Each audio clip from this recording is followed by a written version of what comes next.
Oh, lordy, lordy, lordy.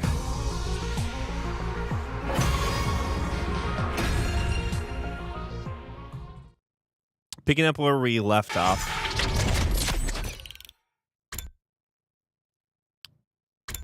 Unlock conditions. Reach ending 100.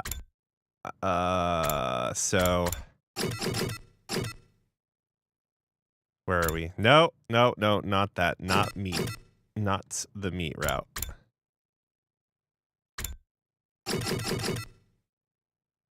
Here we go.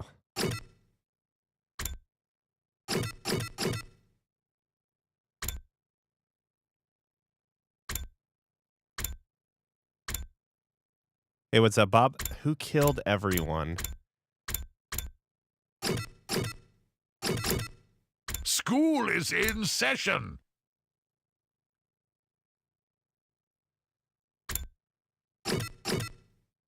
Sorry, I'm just looking ahead and seeing like, okay, what other things happen in this route? But yeah, this lock, if I'm not mistaken, we'll start at the beginning of the day because while I kind of remember what was going on, it'd be good to frame it within the context of the, you know, with a little more context. But if I'm not mistaken, we get the story locked when we're looking at the corpse of Kulala in that one distress signal room. What's up, Senkai?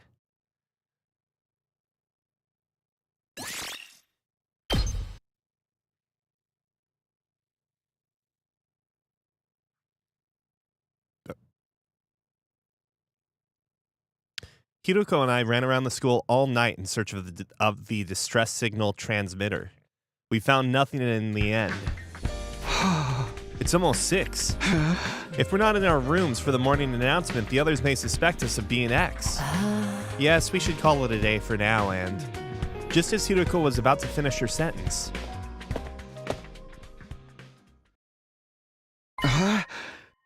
Kulala! Shh, hide yourself. What in the world?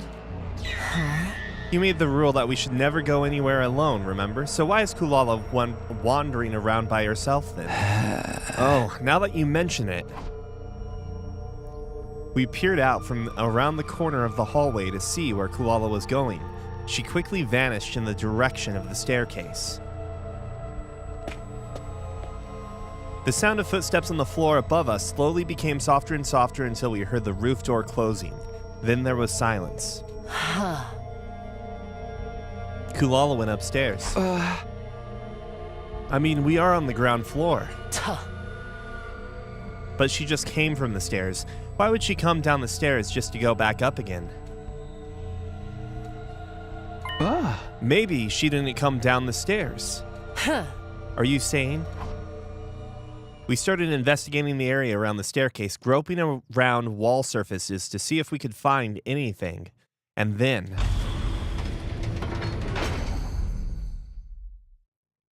What is this? A secret door. Let's see what's inside. Yes.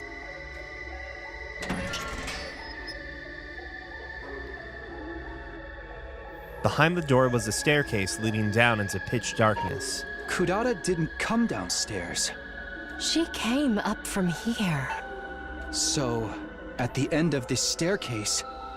Yes. There's something to be discovered for sure. Let's go see.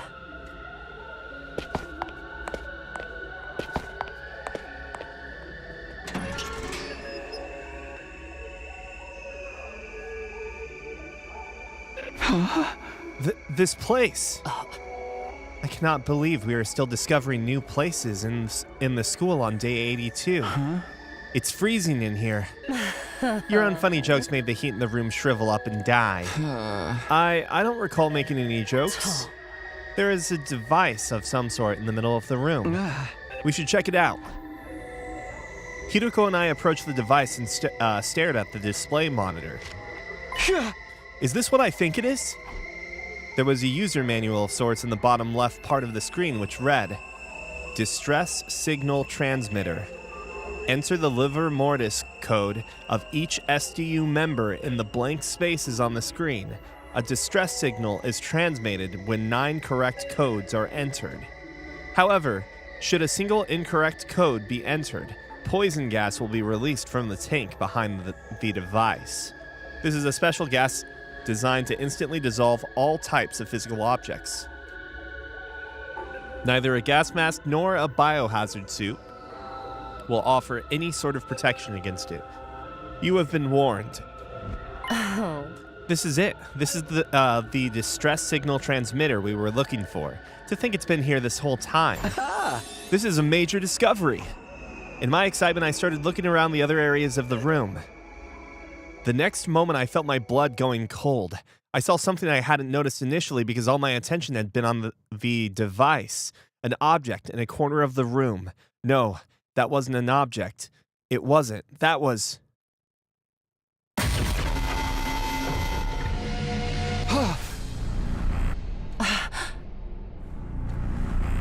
Kulala Osuzuki's dead body. Wait. What? We have to take her to the infirmary. Don't bother. A dead body doesn't freeze up that badly within an hour or so. So, she's been dead for a long time? You have eyes? Can you not see? This is definitely Kurara Osuzuki. I know because I've seen her real face before. The one beneath her usual tomato head mask. I've seen her face before too. On that note, do you remember who we just crossed paths with? Yes. Someone dressed like Kurara. But the real Kurara is here, which means... Who the heck was that? One thing is for sure. That person is none other than X themselves.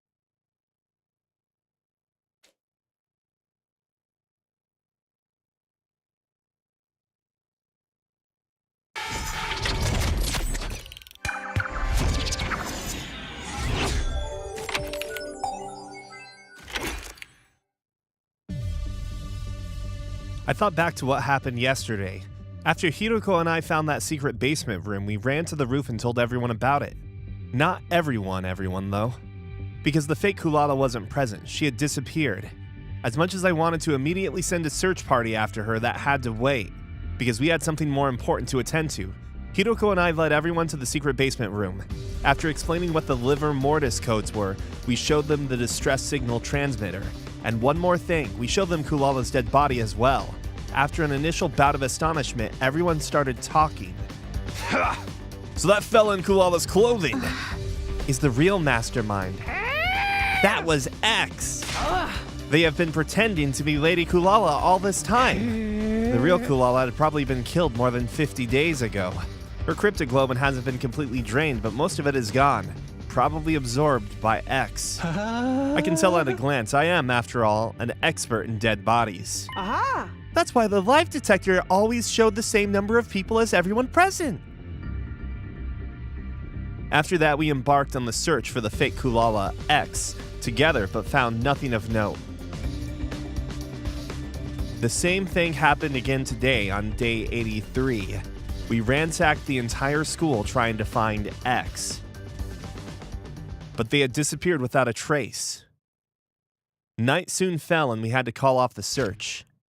The number shown on the life detector stayed as 9. It meant that X was still hiding somewhere on the premises. No matter where in the academy X is hiding, tomorrow's the day we'll find them for sure. I clenched my fists in determination.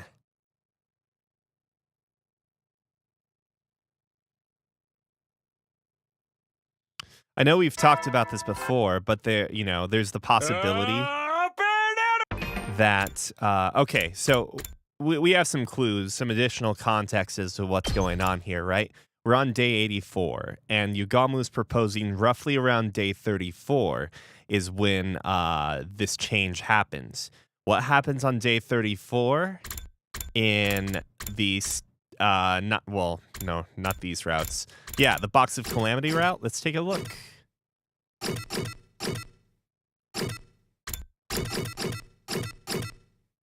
So, day 34. So this was after Hiruko disposed of Kako in the time leap or whatever. What was she calling it? The parallel leap machine. I still think it's Kulala, from a different timeline, but just curious. I was just taking a quick look, you know. So let's look at some heights real quick. 153, 159. I mean, that's not too different, right? But is that? Oh wait. Oh, never mind. I thought there might have been an additional thing with, like, without the mask or something. Troops, time! Get ready. Prepare to be ready to give your... That day, we continued with our frantic search for X. Unfortunately, our search bore no fruit. Time passed mercilessly, and evening soon came. And then it was night, but just as we were about to call off the search, Dodomi brought some news. Ah! See, one fire extinguisher's missing. Does that mean... Hey, the number's gone down by 1. I knew it. X has escaped outside the school. It was still 9 just a short while ago. They could not have gotten far. If we give chase now... I grabbed the remaining fire extinguisher and ran outside with everyone else right behind me. We cut through the wall of fire and went out into the city ruins. In the distance, we could see the outline of someone running away. That has to be X. We immediately gave chase.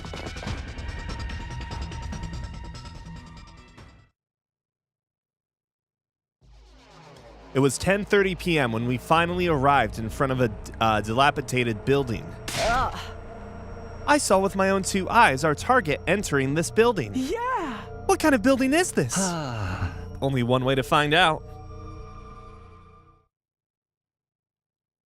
We stepped inside and continued down the cold and unwelcoming path until we reached a large door. We opened the door and finally came face to face with the person who had been tormenting us all this time. We finally found you, X. I see there's no point in hiding any longer. Yes, I am the person you refer to as X. Who the hell are you? I just said I'm X, didn't I? Not that it pleases me to take on this name. You're the one who ordered Shoma to kill Kako and Ava to kill Shoma. I am indeed. You see, I have no interest in killing other people and would rather not have to dirty my own hands if possible. But Gaku and Kulala, Tsubasa and Moko. No. You killed them yourself. No, I was the one who killed Gaku. What? I wasn't in the academy yet. I only arrived on day 24. That is presumably...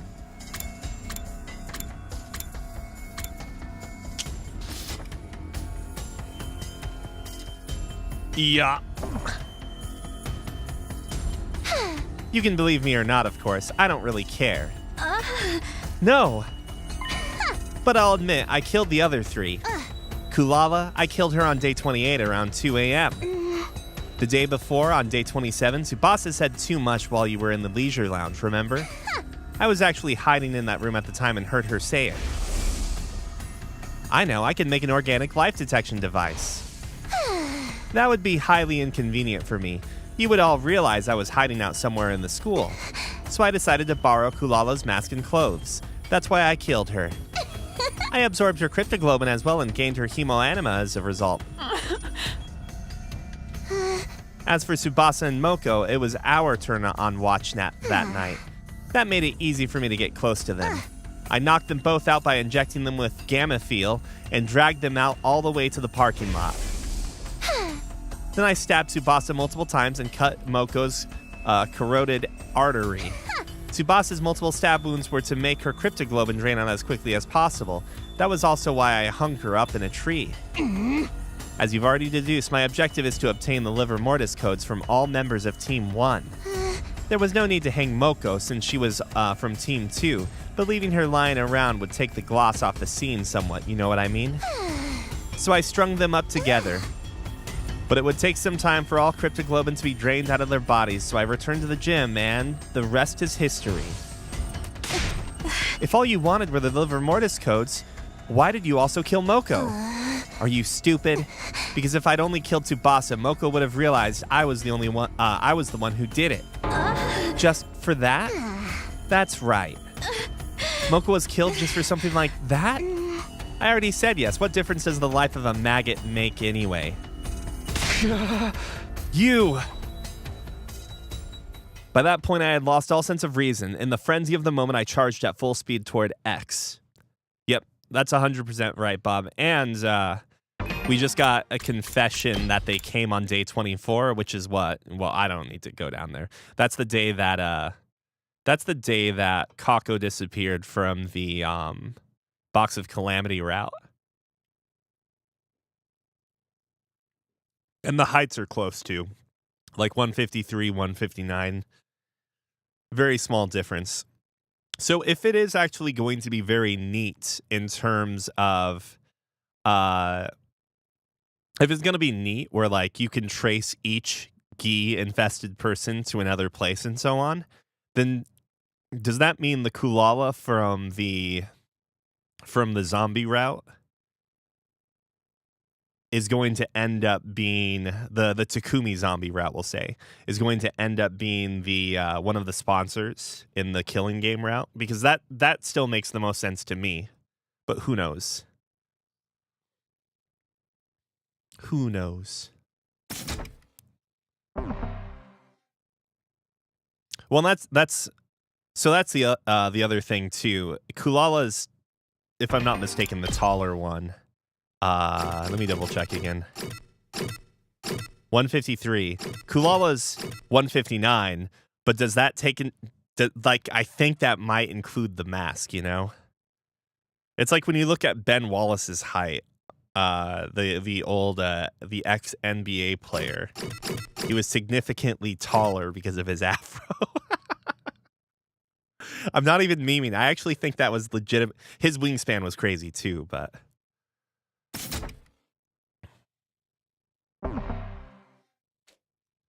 the moment I took my first step,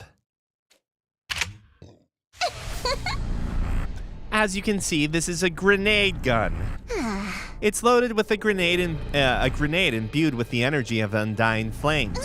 Once it hits, the grenade will instantly burn any organic matter within a 16-foot radius to a crisp.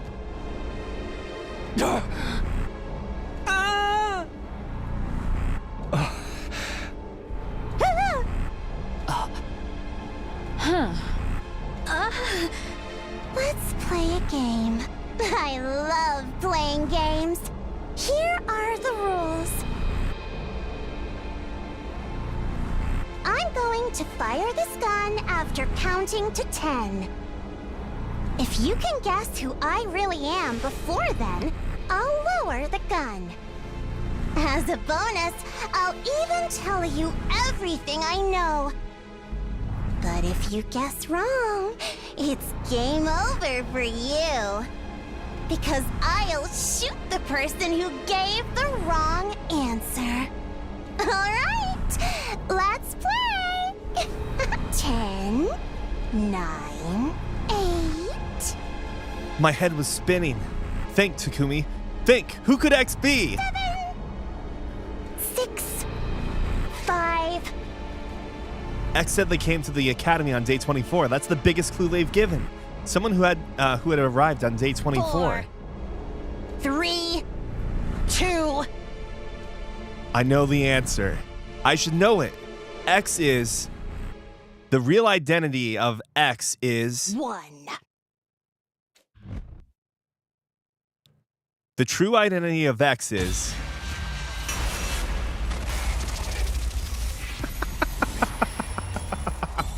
What?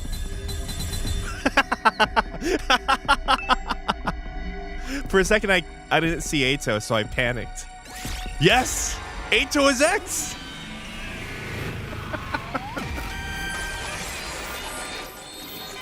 I was deciding between whether to say Nozomi or Ato. Wrong answer. Game over. Without any hesitation whatsoever, X pulled the trigger. Immediately after I saw a grenade hurtling toward me, getting closer and closer.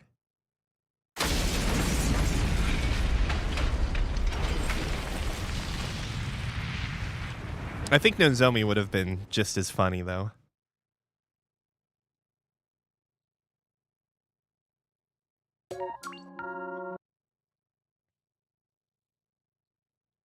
Ending 99, explosion.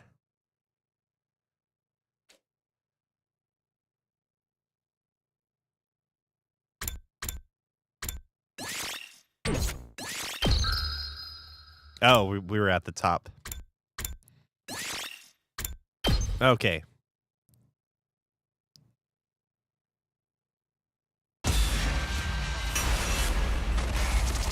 Listen, we don't have the budget for that, okay? We're already... Our company's failing, damn it. Where is... Oh, right, she's grayed out, of course.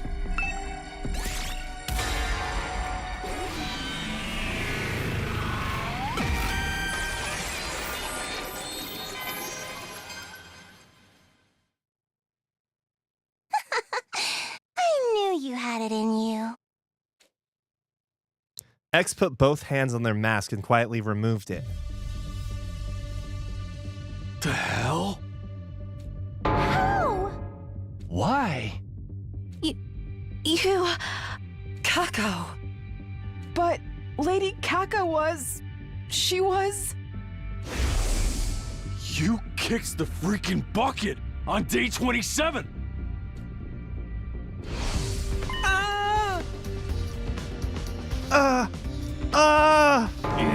Sister dearest, my dear sister. She's still alive. Alive, alive, alive. Alive.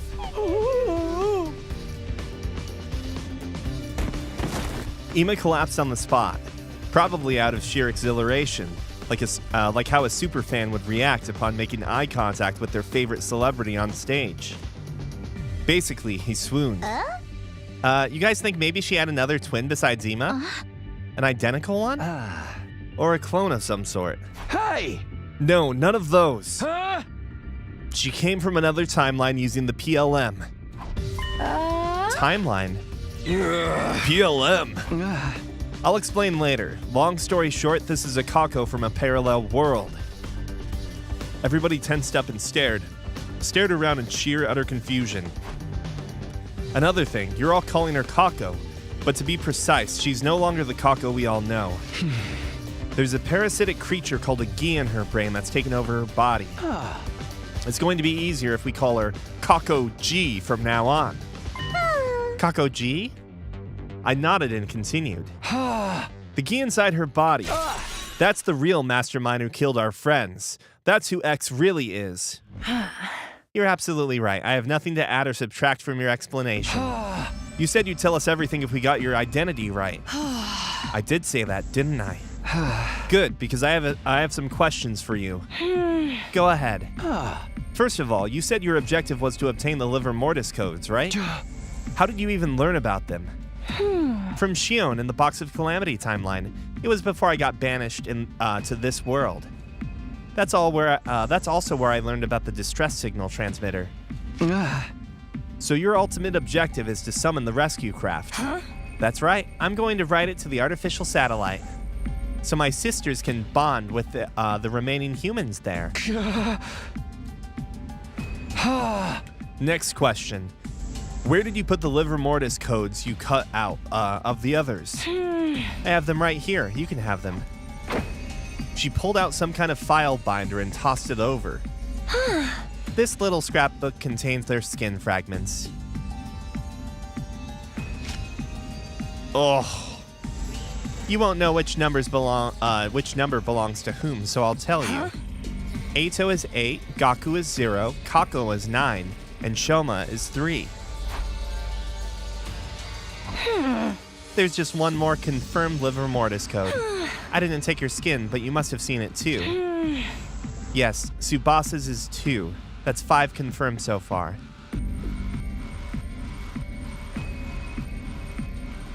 Just 4 more to go. May I ask a question as well? The conversation they had with Shion more recently about the liver mortis codes and the transmitter were from the SF or sci-fi route, if I'm not mistaken. Go ahead. Why did you leave the bodies in the morgue? If you didn't want us to know about the liver mortis codes, you could have just thrown the bodies into the wall of fire. Call it instinct, my primal desire for my species to survive. I left the bodies there to provide suitable seed beds for another Geek Queen. There was a powerful urge within me to leave the bodies alone. I can't explain it very well. I suppose it's like the urges you humans feel when seeing an attractive member of the opposite sex. Are we done here? I have to go now. Go. Go where? You're beginning to annoy me, so I'm going to jump into another timeline and kill all of you. You're gonna what now?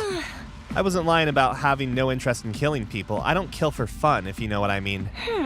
I kill to vent my frustration, like crushing a pesky roach. Words that disgust even an assassin like myself. Besides, I still need to verify the other liver mortis codes. So you're going to leap out of here. I've had enough of this timeline. I'm the type whose enthusiasm wanes as quickly as it waxes. Oh, that reminds me. The PLM was locked until very recently. I unlocked it just before you arrived, so it's all good. I can leap into any timeline now. Locked? It's fine if you don't understand. Don't go worrying your precious heads about it. You all need to leave the room now. I have to change into my leap suit and make other preparations before I leap. You think we're just gonna let you go after all you've done? Don't make me do this. I'm going to count down from 10 now. Get out before I reach 0 or else. 10, 9, 8.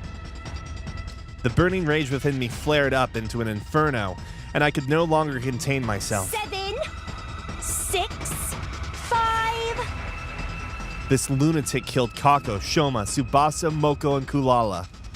I was not going to let her get away scot-free. 4, 3, 2. No, not if I could help it. I'd catch her and punish her for everything she'd done. I swore to myself that I would exact vengeance for my friends, no matter what it took. 1.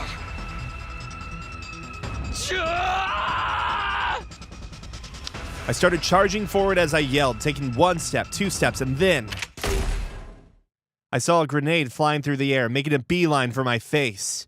Suddenly, No!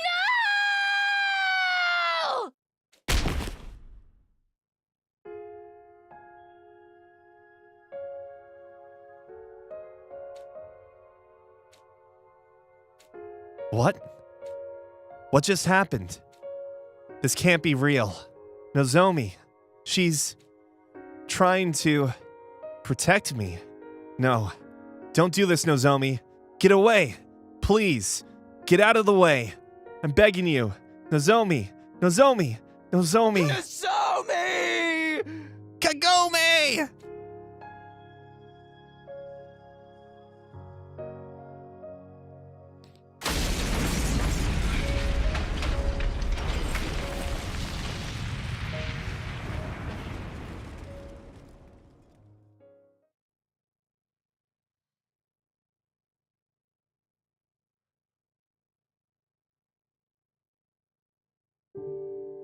My heart felt hollow, my mind, emotions, sense of self, all gone.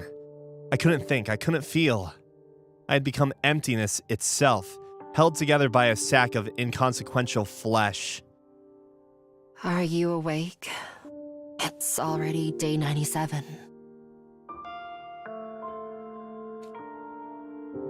Zero reaction. No surprises there. I can hardly blame you after seeing Nozomi die right in front of your eyes like that.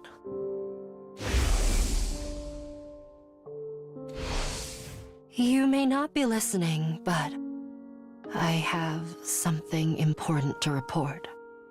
Kako-ji leapt to another timeline after she killed Nozomi. We tried to stop her, but she threatened us with the grenade gun. I am sorry. Please, forgive us. Unfortunately, we cannot ascertain where she leapt to. We checked the logs, but someone had altered the program to automatically delete that data. Everyone else is safe, by the way. They were more than 16 feet away at the time of the blast. Not that knowing that would bring you any comfort. Can you walk? Follow me. I need to show you something.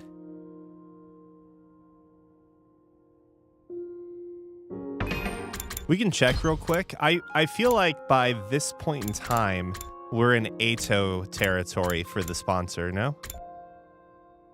Oh god, which of these is it?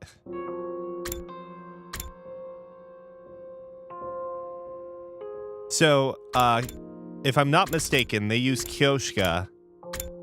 They poison Kyoshka and have the sponsor take Kyoshka's blood, right? With the bees, your favorite characters, the bees. So, I think...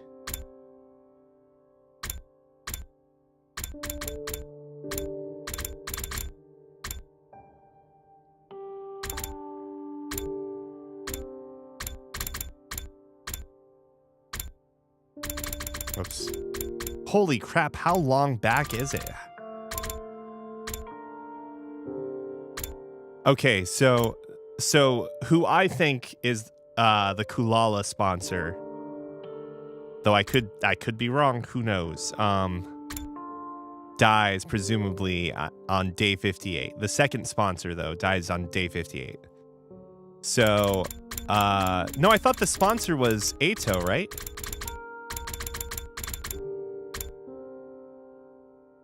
Oh, you're talking about the prior sponsor. Sorry, not the last sponsor. Because I was gonna say, like, he pulls off his mask, no?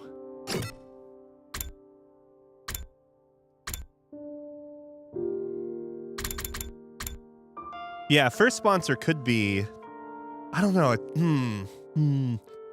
We'll probably find out more from the other leaps, because there are definitely leaps going pretty deep into the game. We see the two suits, like the two leap suits, multiple times.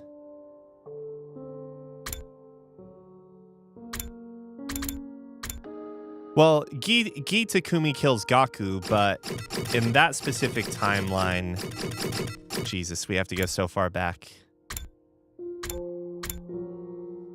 In that specific timeline... oh, wait. So here, this is where you leave... Wait. It's not... Wait a second. Wait. No. It's this timeline where you don't leave the school and then you kill Gaku. But that the Gi Takumi is the player in this one, if I'm not mistaken.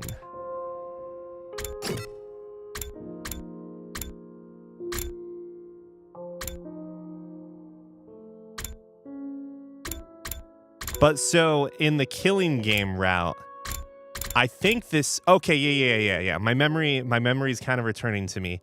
Like, the context of the situation is coming back to me. It's after you kill the sponsor either the first or second time, I don't remember. but they celebrate. And during the celebration, Takumi goes off to the Revival-matic on the 3rd or 2nd floor. I don't remember what floor it is. And that's when he runs into the 2 leap suit wearers, and then he gets knocked out. And so that's where they fix him. So my assumption is that Killing Game Takumi is quote-unquote fixed in that timeline.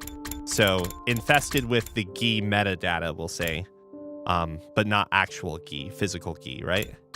But yeah, at that point, we don't have to worry. Like we end up not having to worry about that though. But that's why does Takumi get knocked out in the mystery route though? I don't remember.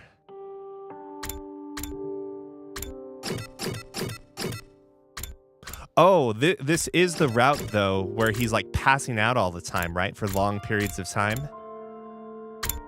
And conveniently, if I'm not mistaken, Yugamu does he examines him and says that he has like major brain damage or something.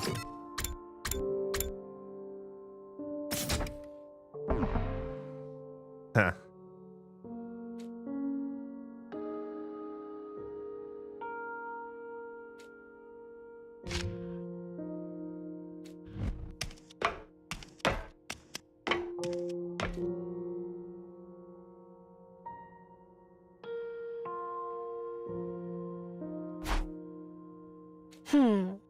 Doesn't this surprise you?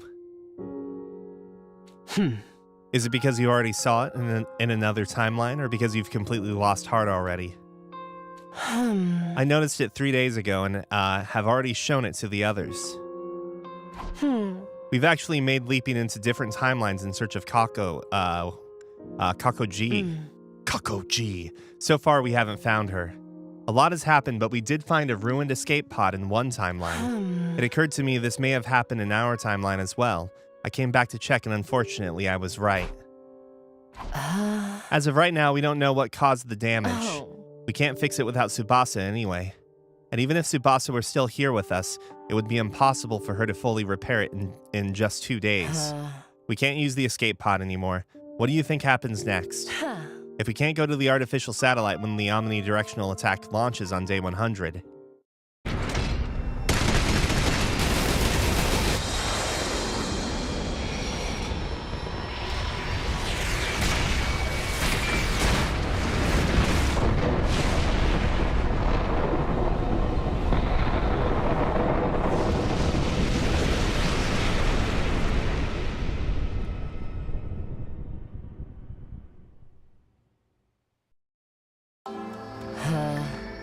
the only way to survive in our current situation is to stop the omnidirectional attack. For that to happen,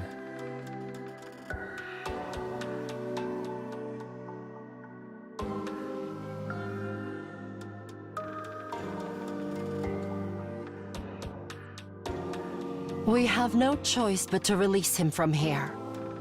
And by doing so, sentence him to certain death. Who would ever feel good about willingly sacrificing an infant to preserve their own lives? So, I've made my decision. You're going to leap, aren't you? Huh? You'll leap to another timeline. You want to find a way to save the baby somehow. Isn't that right? Kiriko fell silent for a while before answering. You're not wrong. I intend to steal a device called the baby jar. To do that, I have to go to the steady fundamental timeline.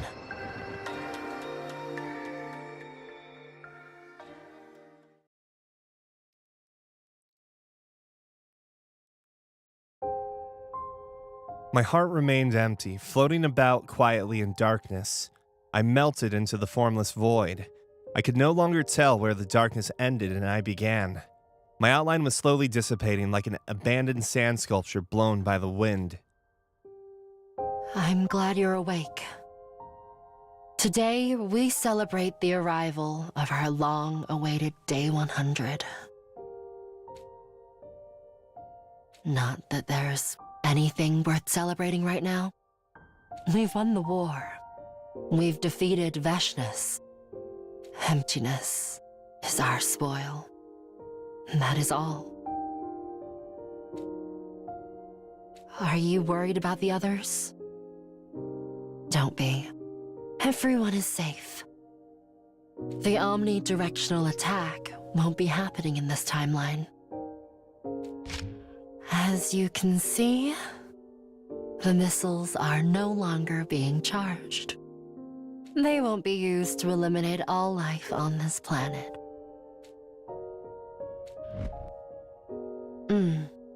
All right, I'm leaving now. Come join us on the roof as well if you're feeling up to it.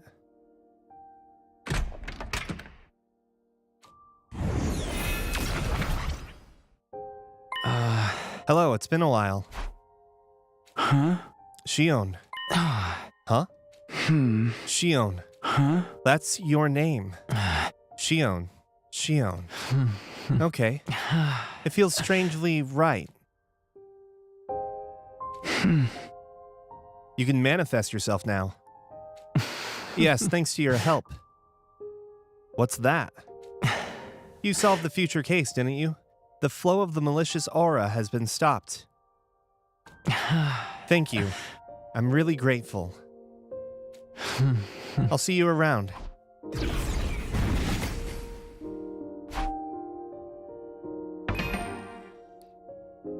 The defense room didn't have a chance to be active because it only activates on day 100.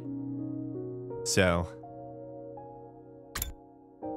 she went and stole the device between 97 and 99 and took the baby at some point then. The baby.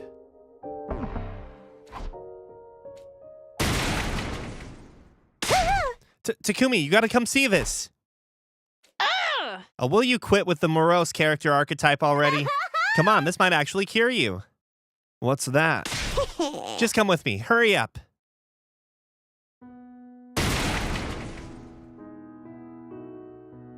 Dotomi grabbed my hand and dragged me outside.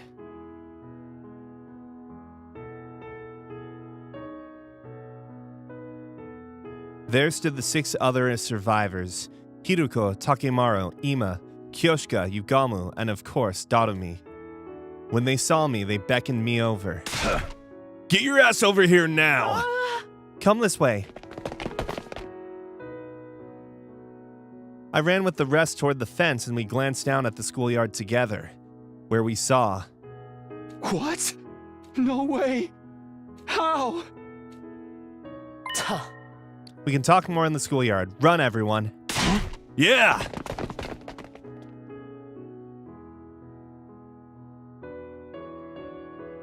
No way! Whoa, what? How? Why? Impossible! Y'all are supposed to be dead. How are you here? A question we seek an answer to as well. Doesn't matter. Because it's a miracle. A miracle! Everybody is alive? Yes. We are. Brother dearest? Sister dearest. Brother dearest! Sister dearest! The twins ran and leapt into each other's embrace, but I wasn't looking at them at all, because my eyes had gravitated toward... Nozomi? Nozomi! Driven by an unstoppable impulse, I ran to her and enveloped her in a crushing hug. Takumi, what's wrong?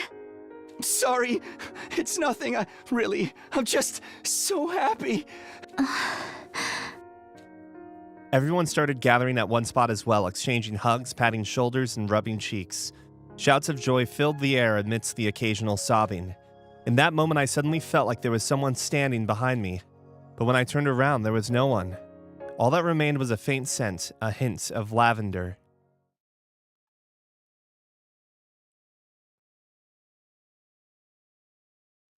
We inadvertently ended up on the roof after that and started at the distant landscape beyond the fence together.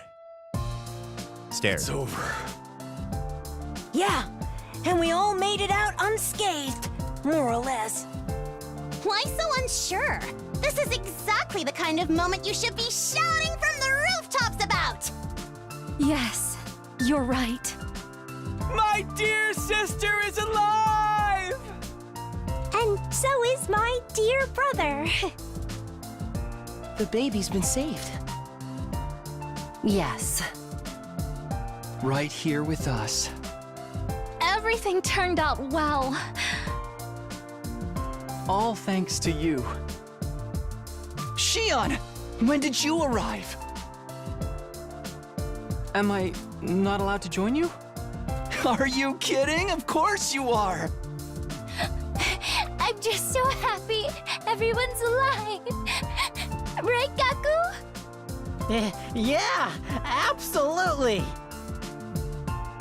This is a day I shall never forget. Me too. I feel so light right now. Come on, Shoma, turn off the waterworks already. But I'm just so...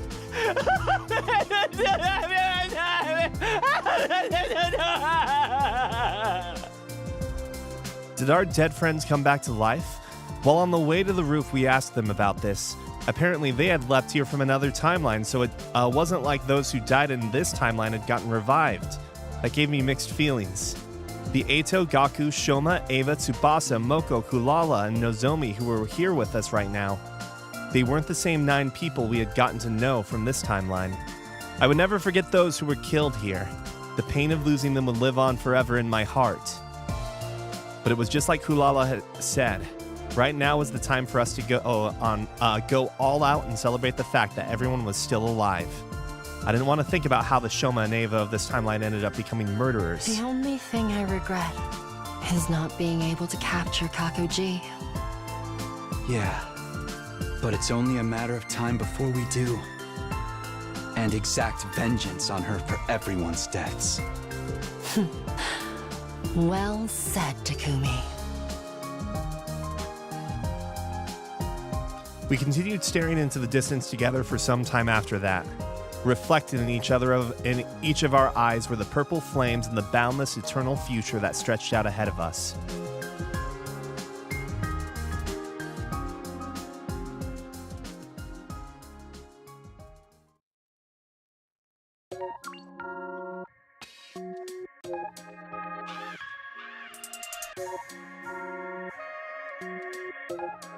I think this is purposely, I don't know how to put it. I think this is purposely screwing with us here. Like, obviously we all feel, well, maybe I can't speak for you guys, but this bodes very poorly for the SF timeline. Like, what we got there at the end, in my opinion, was the face of a bunch of villains.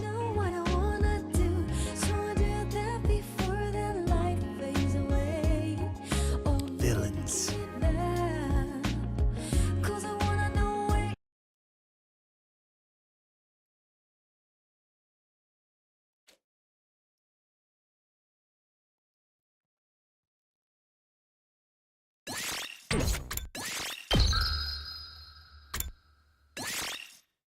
Oh man, I'm not feeling so good anymore. I'm feeling very not good about this, about what's happening here.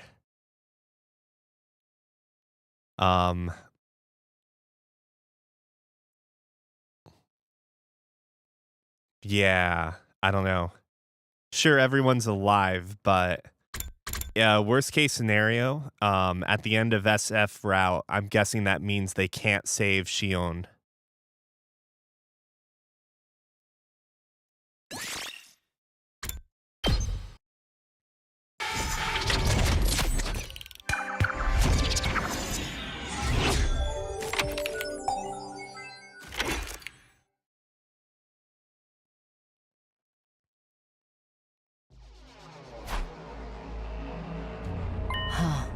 Why are you so quiet all of a sudden? It feels like your mind's somewhere else. Ah. Yeah, the thing is...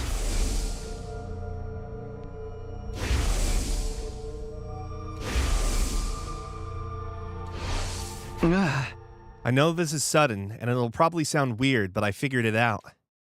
I think I know who's behind the murders in the mystery timeline. I know who X is. It's Kako. Huh? You knew?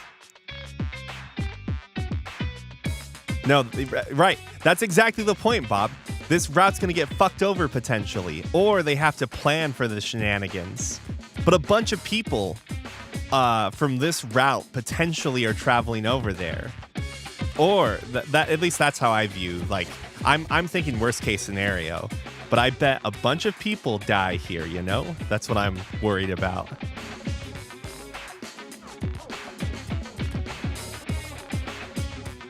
We'll see. Oh?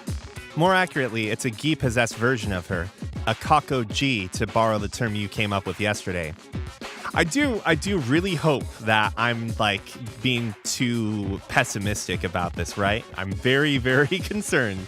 But obviously, just surviving and getting to day 100 with everyone together is not the goal anymore, right? The real goal is getting out of the loop. So in my opinion, there are only two characters that really matter right now, and that's these two here. It'd be cool if Kyoshika could survive and Dadomi for a while, though. Who cares about Gaku? But how long have you known that? Oh. The whole time, ever since I got my memories back on day 3. Why didn't you say anything? You never asked. But why do you know it all of a sudden? I saw it in a dream. Or I guess it's more like some memories from that timeline came back to me. That explains why you've been so spacey. Try not to get too fixated on it. Concentrate on tonight's lead. I can't just turn off my emotions, especially when those memories, some of the things I saw. Oh. It's Nozomi, isn't it? You're feeling bad about not being able to save her. Takumi, why are we leaping tonight? To catch X, to stop Kako G. And what will happen when we do that? A new branch of the mystery timeline will be created. One where Ava and the others survive, and Nozomi won't have to die. Exactly. Focus on making that a reality. This is our chance to get back at the Gi for everything they've done to us. Of course, the one we'll be facing won't have actually killed anyone yet. Maybe, but I'm still not letting it off the hook. Well said.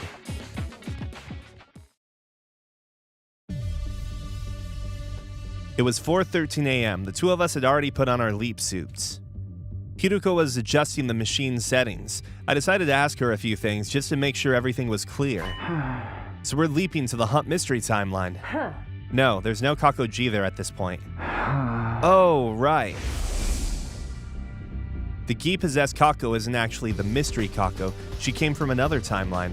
Or maybe I should say she was sent there, sent by, well, I know, by me.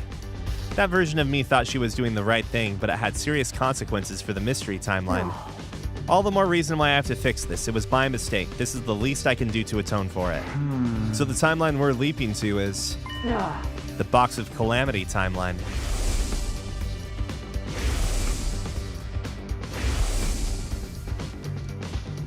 Leo Jr., no! I looked at the timeline. I looked at the time in my helmet window. It was 4:15 a.m. Hiruko and I locked eyes and nodded. All right, let's go.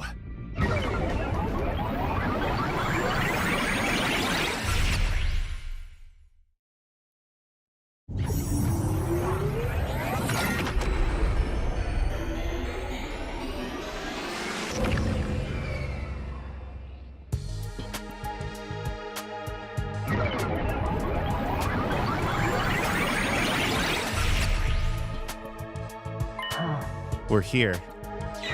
Yeah, I know I said this last time, but it barely feels like we went anywhere. That's just how it works. Get used to it. What's our plan for catching Kako G? The me from this timeline, Hiruko 3, will be here soon. She'll have knocked Kako G out with an anesthetic. So she's bringing her here to send her to another timeline. Hiruko nodded. Her helmet moved up and down slightly. When's she coming? I don't remember the exact time. Around 5 a.m., I think. Are we just going to wait around until then? Yes, we can hide somewhere we won't be spotted. What about our suits? It's best to keep them on. If she feels threatened, Hidoko 3 might use her hemo-anima to attack us. And so we waited, but things didn't go exactly according to plan. 5 a.m. arrived and there was still no sign of Hidoko 3. We waited 5 more minutes and another 5. By 5:15, I couldn't take the numb feeling in my legs anymore. I'm going to take a look outside. Keep an eye on things in here, okay? What? Wait. I'll be right back, I promise. I ran outside to find countless drops of water falling from the sky. That rain stuff again. Right, it rains on day 24. I looked around but didn't see anyone anywhere. If Hidoko 3 is coming, it'll be from that direction. I took off down a nearby street to check. Still no sign of Hidoko 3 or Kako G for that matter. This road is the fastest way to the lab from the school. Maybe something happened that made her take another route. I walked to the nearest crossroads and decided to take a look down at one of the other streets. And then I saw something. Someone. They were standing there, looking right at me. The sun still wasn't up and the rain didn't help visibility at all. This is supposed to be scary, but we already know this happens. Because of that, I couldn't make out who it was. Is that Hidoko 3? So maybe... Something clicked and everything became clear. Me. That's the me from the Box of Calamity timeline. Takumi 3. When I put that together, I took off down one of the ruined streets. Hey, wait! He ran after me. The rain was stronger now, but it wasn't slowing him down. If he caught up to me, it'd cause a lot of problems. I had to throw him off, but how? I tried to think of something as I headed down the road to the lab. I jumped over a puddle and ran a good 60 feet. Then there was a dull thud behind me. I spun around to see what had happened. Lying there on the soaking wet sidewalk was Takumi 3. He wasn't moving. And there was someone else there, too. It must be Hidoko. She stood over Takumi 3 and looked down at him. He looked up at her and croaked out a single word in a weak, faltering voice. Who? He never finished his question. The next moment, his eyes glazed over and he passed out. At least he remembers what happened. Was it okay to leave him there like that? We moved him inside a building with a roof. That's good enough. Come on, we have to go get back to the lab. Right. We ran back to the lab and into the PLM room. There was nobody there. But something was strange. The air was somewhat hazy, almost as if... Oh no. Hidoko rushed over to the control console and began furiously typing on the keyboard. Damn it, we're too late. What's wrong? I checked the log. The machine was last used 10 minutes ago. What? How? One person made the leap. Their destination was the Hunt Mystery Timeline. You know what that means. Kakoji's gone just in the last 10 minutes. I'm afraid so. Hidoko 3 must have arrived and sent her away while we were outside. No. We didn't have time to stand around and feel sorry for ourselves. We needed to act and fast. Then we have to go too. We'll follow her to the Hunt Mystery Timeline. And Hidoko shook her head. We can't. Why? Look at the display in your helmet. It keeps track of blood space wave activity. They're looking pretty low. Right. We won't be able to leap again for a while. It's 2 days until they'll be strong enough again. 8:10 p.m. on day 26. So we're... Yes, we're going to be stuck here for a while in the Box of Calamity timeline. You've got to be kidding.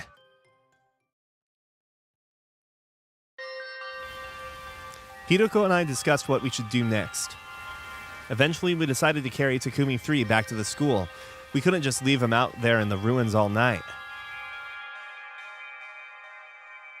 This was a predetermined fuck-up, though, if you want to think of it that way. We already knew that this wasn't going to work because it happens in the timeline.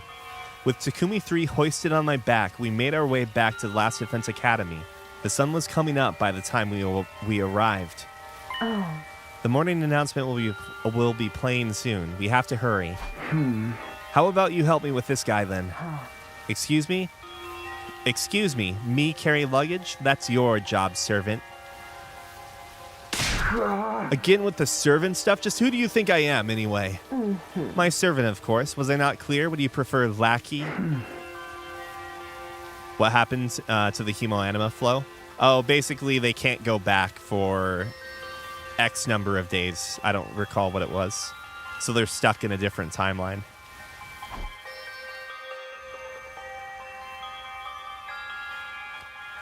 We took Takumi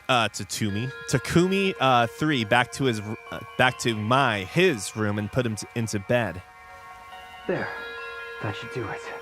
No, he looks so pitifully vulnerable sleeping like that. I wish we could stay to draw something on his face. But we don't have the time. We have to leave before the others start waking up. Right. Let's get going.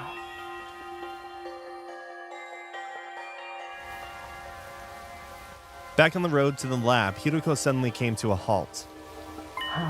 You still don't have all your memories back yet, do you? Huh? We're in the Box of Calamity timeline right now. What's that? If you don't remember, that's all right. We can probably chalk it up to leap damage. What do you mean? It's not important. Forget I said anything.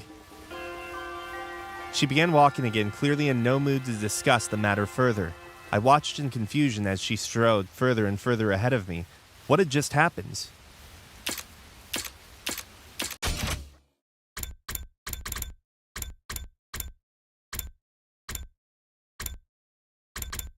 Am I forgetting something here? Is the game fucking with me right now? I understand, like, the statements here, but how did we get more leap damage?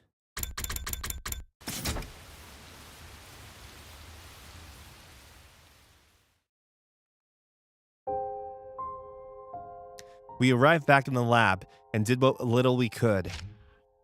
Namely, we took off our suits, hung them up, and caught our breath. Once that was done, we were at a loose end. We had nothing to do and way too much time on our hands. I'm curious, is there another branch on the Box of Calamity route?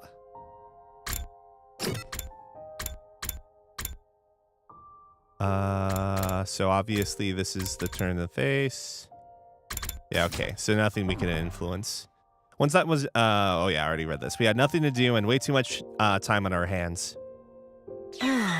We'll just have to wait things out here for the next 2 days. The next leap's at 8 p.m. on day 26, so it's more like 2.5. Don't quibble over details. What difference does it make? So, how are we going to kill time until then? Want to play 20 questions? I think I'd get bored of that after 5 minutes. Would you like to lick my boots then? That was the last time we spoke to each other that day. For the next few hours, we sat around in silence, letting time pass us by.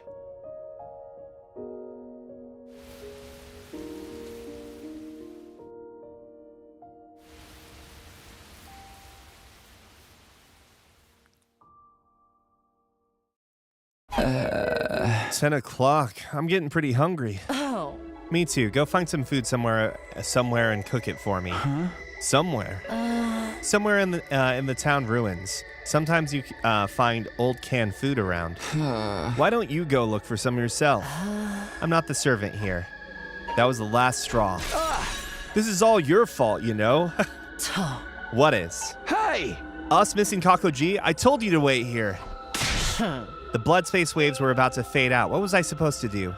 I waited and waited and you still didn't come back, so I went outside to try and find you. When I saw Takumi 3 chasing you, I knew I had to do something, so I went around him and up into one of the buildings. He would have caught up to you if I hadn't knocked him out with that nice clean knee drop to the back of his head. Don't you get it? I did all of this to save you, and now you're saying it's all my fault?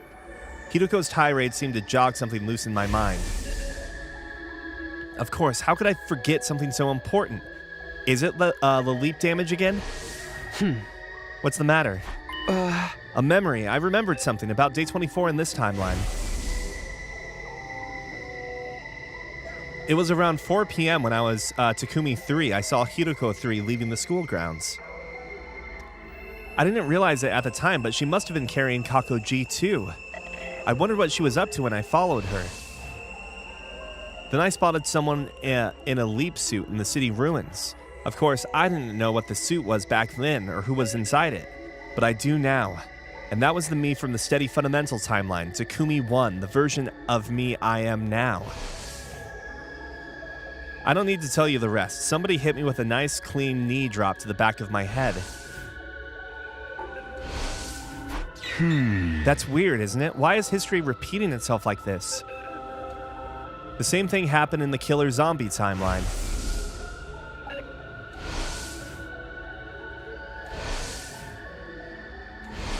Oh? So, what are you getting at? It's like we're on rails, just acting out a predetermined series of events. The same goes for us failing to stop Kakoji leaving this timeline. I feel like we're reenacting a version of history that's already happened. Or that we're being railroaded so things play out the way they're supposed to. Is anything we're doing making a difference? Is it even possible for us to change history? Not this again, we've been over this already. Over in the Killer Zombie timeline, we saved Hiroko 2 and made sure Takumi 2 got treated. But... No. Enough, I can't keep talking on an empty stomach like this. Don't waste what few calories I have access to by making me repeat myself. I'm going to bed soon. We need to conserve our strength. Good night. Hiroko skulked away to a corner of the room and lay down with her back to me. I stared at her for a while and thought about what she'd said. According to her, Hiroko 2 was killed by Takumi 2 in the Killer Zombie line on day 16. But I had no memory of that happening. I really only had her word for it. Was it true, or could Hiroko have been lying to me? Suddenly, I became aware of a fragrance in the air. It felt familiar, almost nostalgic. I knew that soothing floral aroma. It was the scent of lavender.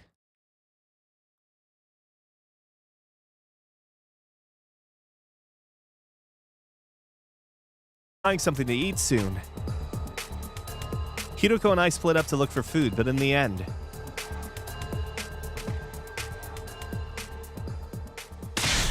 The whole day is almost gone. Have you even been trying? I wanted to scream back, of course I have. I'm just as hungry as you are, you know? But I didn't have the energy. I didn't say anything, and Hiroko didn't press me. A heavy silence settled over the two of us. Faint from hunger and exhaustion, we slowly made our way back to the lab and spent the next couple of hours there. Time to break into the school. Takumi, what time is it? Check for yourself. You've got it built into your glasses, don't you? Too much trouble to raise my hand. Just tell me. What is the significance of lavender? It's what we always smell around Hiruko. Hiruko. I feel like I can't read or talk correctly right now.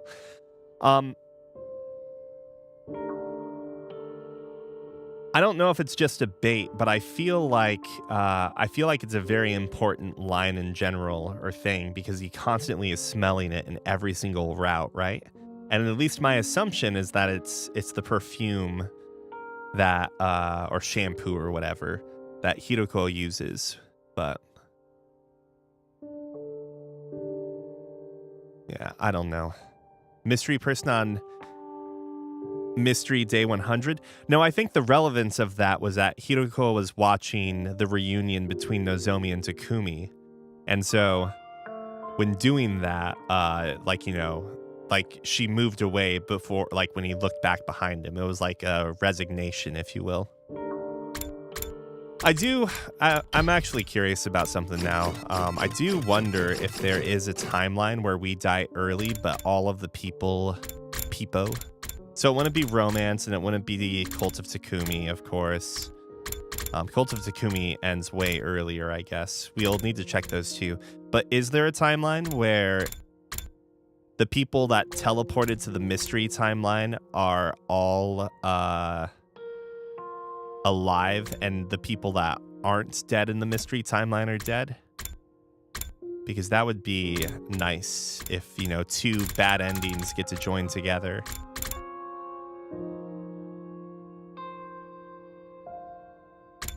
So that tells us who's gone. Okay, I'll just internalize that for a second.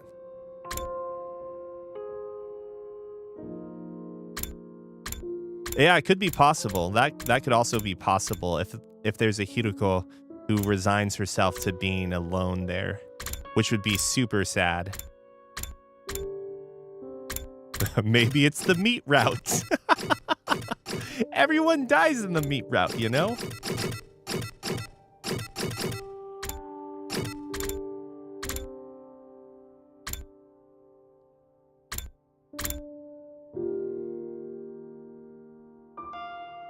Oh, Moko's dead here, though. And actually, this is the one where we run away, right? So that's not even... Oh, no, everyone dies at the end of this one, too. Yeah, I don't know. This is Cult of Takumi, right? No, Coming of Age. Damn, I don't remember.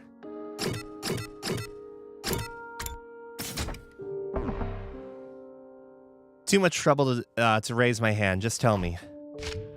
I took my device out of my pocket and checked the time. Huh? It's 9:50 p.m. Still a whole day before we can leave back. They're pretty worried about us back in Steady Fundamental. From their point of view, we just disappeared. Oh. Maybe they think we eloped together.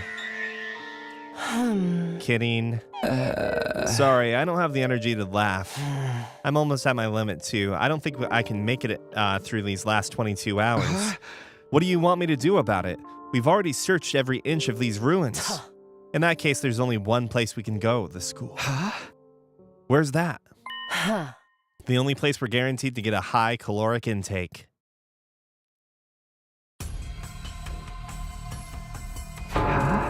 You want to steal food from the cafeteria? You're really that surprised? What did you think we were doing here? But what if someone sees us? That's why we've got our leap suits on. Come on, let's go. We snuck along the hallway to the cafeteria and slipped inside, making as little noise as possible. Then we ransacked the place. We mostly took snacks and preserved food stuff. We wouldn't need to cook. Can't we just eat it here? And take off our helmets? We'd be royally screwed if anyone saw us. It's 11:10 p.m. The nighttime announcement was a while ago. Doesn't matter. Some of them are bound to still be awake. You worry too much. It won't take long. But right as Hiruko reached up to remove her helmet. Well, that's right. Gaku's super convinced there are ghosts. I remember this. He was talking about 2 ghosts. I remember.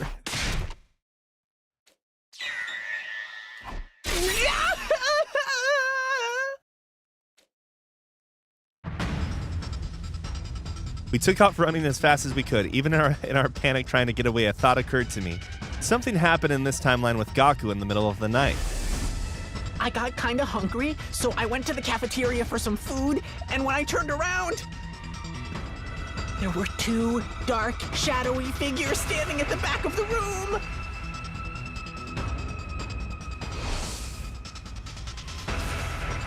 At least I knew who those shadowy figures had been now. Fortunately, no one tried to follow us, but we weren't in the clear yet. Clutching our spoils tight, we ran all the way back to the lab. Got our goodies. Made off like bandits. After we'd filled our bellies, Hiruko and I decided to take some well-earned rest. We spent most of day 26 lounging around like giant pandas. Before we knew it, the sun had gone down and night had fallen. The time was 8:03 p.m. Soon, the blood space waves would finally be strong enough for us to leap again. Hiruko was setting it all up. I didn't want to distract her, but I still had some doubts. We're going to hunt mystery, right? Well, not quite. Why not? Shouldn't we be trying to stop Kakoji? Of course, but we're actually going to the mystery timeline. It's day 26. This is the day Hunt Mystery splits off into Hunt and Mystery. Our original goal was to prevent the murders Kakoji perpetrates in the mystery timeline. Oh. Now that timeline has branched off, we have to follow her there. Hideko continued pressing buttons and typing commands, then stopped. No, this can't be. What's wrong? There's a lock on the mystery timeline. To put it simply, it's like when a phone blocks all incoming calls. Does that mean what I think it does? I'm afraid so. The machine won't let us leap there. Did Kako G do this? She must have. She's the only one in that timeline who knows this lab exists. She's smart too. I doubt it would take her long to figure out how the machine works. I guess that confirms that she is potentially the first or second sponsor. First and or second sponsor. I don't know. If she is smart, I don't know. If she's smart enough to to manipulate the machine, she's probably smart enough to make bees. We've got no choice. We'll have to return to steady fundamental for now and plan a new strategy. Damn, you're right.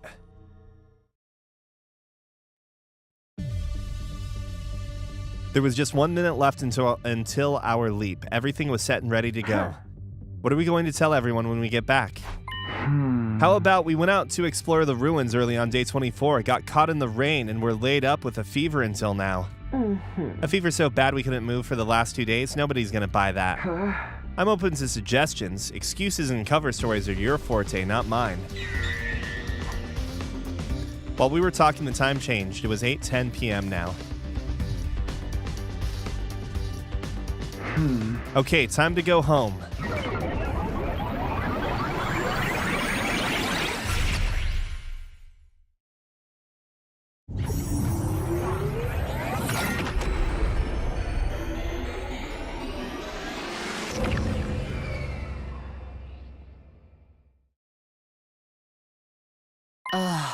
It's late. Let's wait until tomorrow to discuss the Kakoji problem.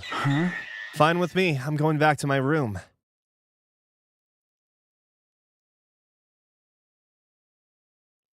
We staggered back onto school grounds and made it up to the roof, but when we got there... Where have you two been? You got any idea how worried we were? It's been 3 days. We've been going out of our minds looking for you. We couldn't find any trace of you. We were starting to wonder if you'd eloped or something. Seriously? But if that were the case, you wouldn't have come back. What have you been doing? Do you have to ask? Feeding, seeding, and breeding. What? Such indecency. Do you two think of nothing else? I sighed. Might as well get this over with. The truth is, we went out to explore the ruins on day 24. You guys remember how hard it was raining that day?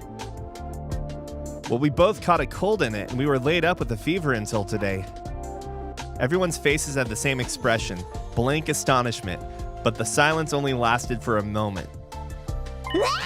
Ah, sheesh, is that all? Guess there's no helping it then. Don't let it happen again, okay? All this stress is bad for my heart. Unbelievable, they actually bought it.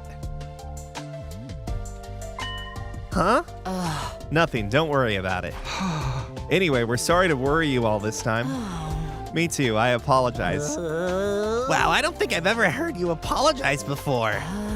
It wasn't addressed to you. Oh, come on! Just then.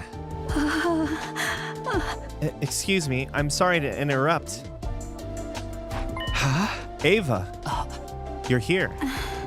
I know this is sudden, but I am now a member of the Special Defense Unit. Perhaps you heard about it already. But I haven't formally introduced myself to either of you yet. The brainwashing's done. I feel like that's a little faster than in the other timelines. Mr. Sumino, Miss Shizuhara, it's an honor to be working with you. Hey! Aw, Ava, we told you before, you don't gotta be so formal around us. Yeah, we're all on the same team here. Just make sure to ignore any weird orders from the boys, okay? Oh, so I can't get her to show me her boobs? Of course not. And I can't perform a vivisection on her? I think I'm pronouncing that wrong. I have to double check now.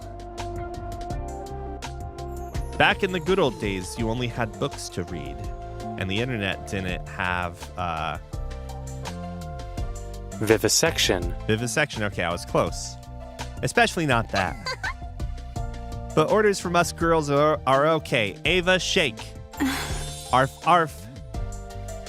Kulala extended a hand. Ava knelt down and put her own hand on top of it. Ooh, you're so adorable. Who's a good girl? You is. Yes, you is. She patted Ava's head. Ava herself knelt there with her tongue lolling as an expression of pure ecstasy on her face. Ooh, I want to try too. Ava, do some more doggy style stuff. Doggy style? Understood. Lady Ava, no, you must ignore strange orders from the girls as well. Oh, but I wanted to set up a killing game with her. A killing game? That sounds lovely. I'd be glad to participate.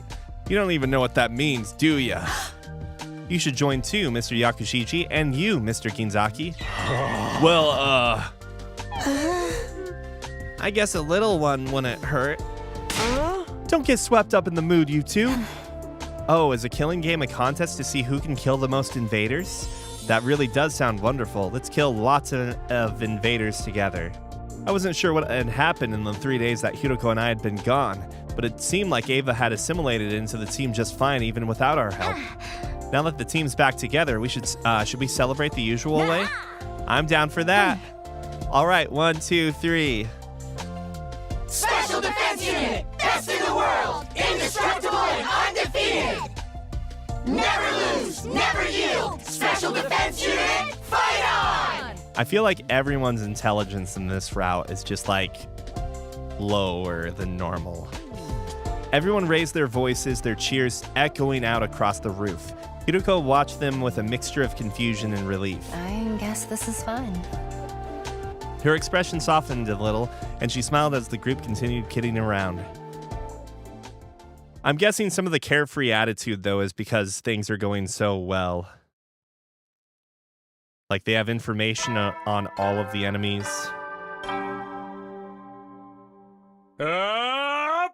Get prepared. Be ready to... No one's died yet. Sumino, Shizuhara, I assume you know why you're here. Did you need some extra players for a game of Mahjong? Of course not! This is about your unauthorized stay away from school grounds. It wasn't our fault. We were out on a regular exploration mission, but then we had to Akon prick our dongle tolls join spigot with a prawn tackle. That's right, if we hadn't done that, the Bevergax muffin hole would have rudgered all over the Hampton box. We found the prawn tackle just fine, but actually the Akon pricking the dangle toll join spigot was harder than we thought. It's delicate work after all. In the end, it took us 3 whole days. Naturally, we were lying through our teeth. We were just making up a bunch of nonsense words we hoped sounded convincing. We'd had a little strategy meeting before we came here to get our story straight. It had the intended effect. Sire and Nigo were stunned into silence, trying to make sense of the gibberish we'd bombarded them with. We were waiting for a full 30 seconds before they spoke again. So, what exactly is a dingle tool? Whatchamacallit? And what does the beaver gash thin gummy have to do with it? Even if we try to explain, you wouldn't understand. Suffice it to say, we had to deal with a certain phenomenon to prevent the entire Special Defense Unit from being wiped out. We knew about it thanks to our previous experiences in the time loop. It caused us no end of suffering in other timelines. So you were out there trying to save the rest of the team. And working on it so solidly for 3 whole days. We both nodded, our faces completely serious. I don't know about this. It does sound a mite suspicious. Oh, so that's your attitude, is it? In that case, maybe we'll stop sharing information about the enemy with you. Are you okay with that? Your new and improved Dolmenic cognitive reconstruction therapy process was only made possible because of my advice. Isn't that right? I suppose so. Thanks to that, we brainwashed Ava much faster than we were expecting. And it's so complete that we never have to worry about it coming undone. Provided she isn't subjected to a very powerful mental shock, that is. You see what I'm saying? Takumi and I are on your side. We always have the team's best interests in mind. That's how we've made it all the way to day 27 without a single member entering total death.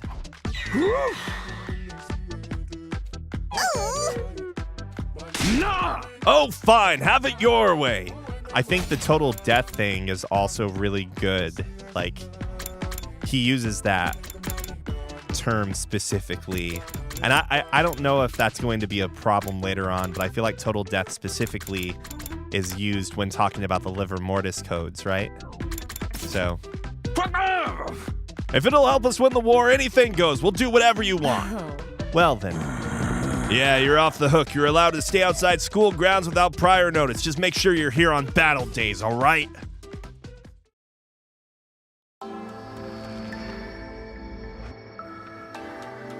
After finishing up our talk with Sire and Nigo, Hiroko and I made our way to the library. Back to looking for reflections, huh? Oh. Do you want to find a way out of this? You do want to find a way out of this loop, don't you? Yeah, of course, but will we really find it in that book? All we know is that that Professor Inone was researching the time loop and wrote up his findings. It's our only lead. We have to take that chance. What are we going to do about Kakoji? I don't know. I thought about it all last night, and I still haven't come up with anything. When's the next time we can leap? Day 31 between 1:50 and 5:10 p.m. 4 days from now. But we still can't leap to the mystery timeline. It's going to stay blocked off for the next 50 days. Why 50 days? When a timeline is locked, it automatically opens up again after 50 days. If Kakoji leapt on day 24, it will be at least day 74 before we can follow her. It'd be way too late to stop her by then. Exactly. I'm honestly stumped. We'll just have to put the whole Kakoji issue on hold for now. I know it's frustrating, but it's the only thing we can do. Kakoji still weighed heavily on my mind, but I tried to concentrate on searching for the book instead. Finding a way out of the loop was just as important, if not more so. I knew that, and I really did try to focus, but... This is so irritating. 60% of these shelves searched, and still nothing. Maybe it really isn't here. Don't say that. It's here. It has to be. How can you be so sure? Instinct. That's all? Don't underestimate my instincts. So it's somewhere in the 40% we haven't checked yet. I hope you're right. Hope has nothing to do with it. What if it isn't here? What? No. What are you going to do if it's not here? How will you take responsibility for that? She's not making any sense. What am I even supposed to say here? Anyway, I'm done for today. Go do whatever you want until tomorrow. Having reached her limit, Hiroko stormed out, the clacking of her heels echoing down the halls as she went. What was that about?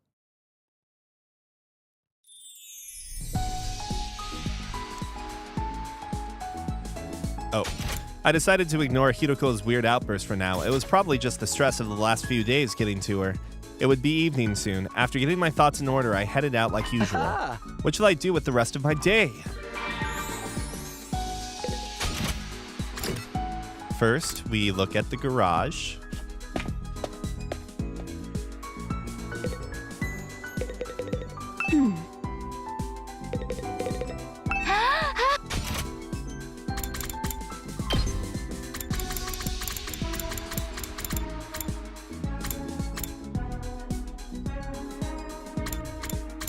We have so much BP, it's crazy.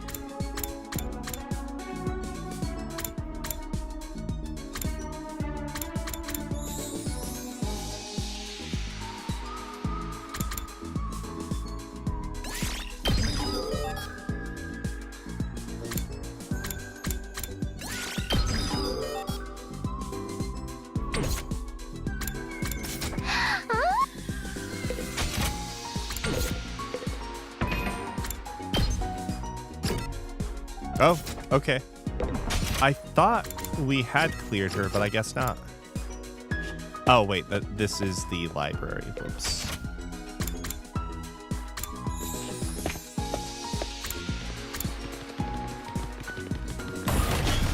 Always talk to Hiroko.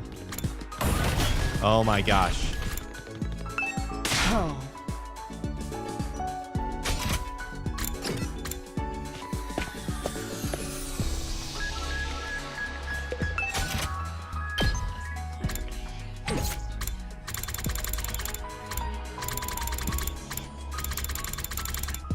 Man, I don't know what she wants. Does she want risque briefs? Leopard print undies? Doesn't like the flower box. What about the potted plants?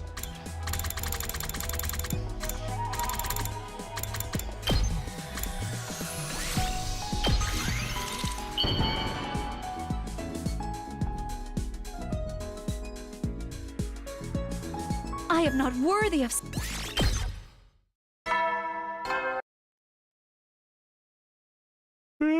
Well then. I still couldn't take my mind off the Kakoji problem, but it was like Hiroko said, there was nothing we could do. I need to make finding the book my first priority. Who knows, maybe I'll come up with a way to deal with Kakoji while I'm searching. I got into bed and let the tide of sleep wash over me. Within a few minutes, I was out like a light.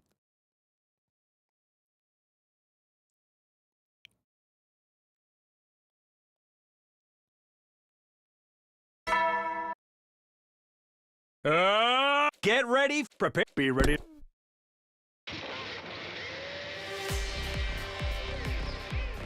Oh. You're late, you blithering halfwit. Can I at least take my time over breakfast? Just get to work. I don't want to waste time talking. We've got 40% of the library still to check. That metempsychosis book has to be here, in here somewhere. Give it your all and find it. Before I could reply, Hiroko disappeared into the upper part of the room. Her eyes had looked bloodshot. She was just as stressed out today as she had been yesterday. I didn't want to think about how she'd react if we didn't find the book today.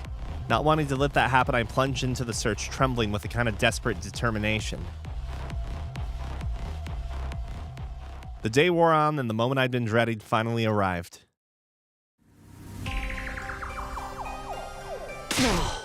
I can't take this anymore. I'm going to burn all these books to ashes. Whoa, calm down, Hiroko. We've still got like 30% to go. We still have a chance of finding it in... No. We've been searching for days and there's still no sign of it. It's not in here. We won't know that for sure until we've checked it all.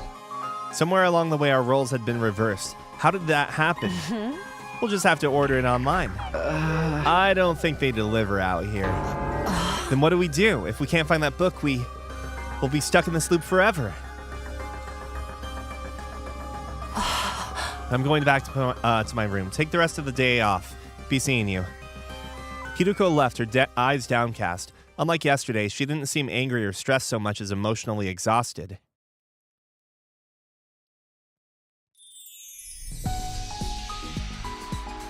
It was evening. I still had some free time left. I went back to my room to center myself and headed out. We're all cheery when someone else is like having a mental breakdown. Who cares? I don't really feel like talking right now. Leave me be. I am not worthy, she'll say.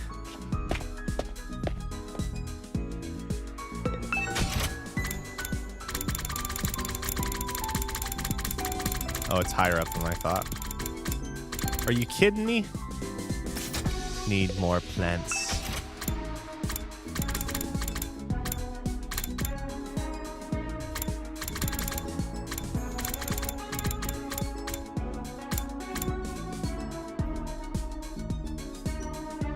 One second. There.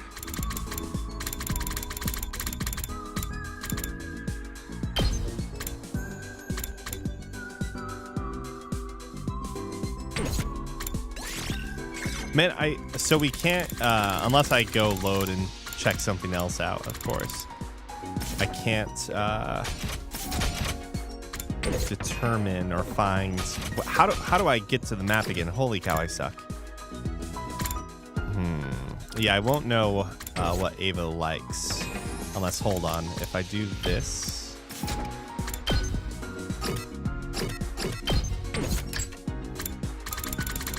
Soothing ornaments.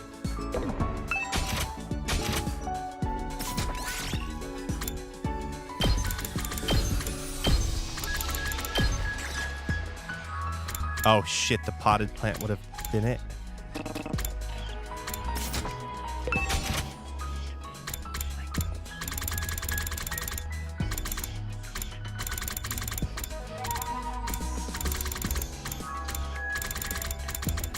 Maybe you'd like a towel. How about some shampoo?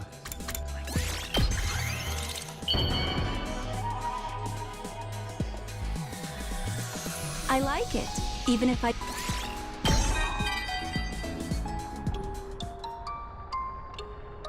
My head. Oh, my head. I feel like... I may be remembering something. Oh, that's... Commune. My precious... daughter. I promised to raise her as my own. Ever since her parents were executed by my sister, I wanted her to be happy. That is what I have to keep living for. Even if I must be enslaved, imprisoned, used like an object, I'll do it all so long as I can return to Commune someday. I want to go back. Ow! To my daughter. Please. Don't kill me. Huh? I'm sorry. What was I doing again? Oh yes, I must continue to make myself useful. Mr. Semino, do not hesitate to let me know if you have any instructions for me. I will do all that I can to help you wipe out everyone on this planet. Your wish is my command.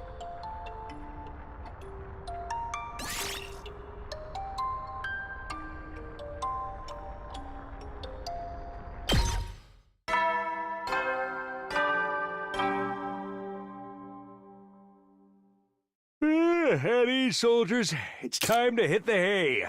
Well then.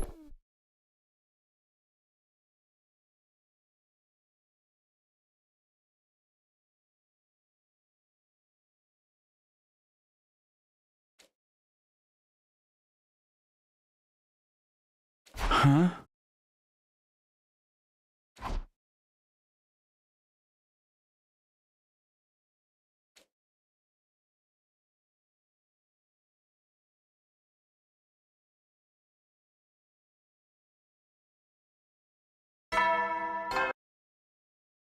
Up and Adam troops! Time to rise and shine! Get ready for... Prepare. Be ready to...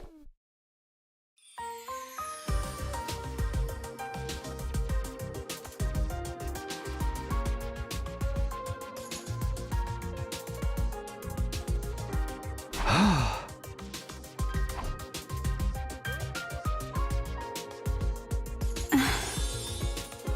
Huh?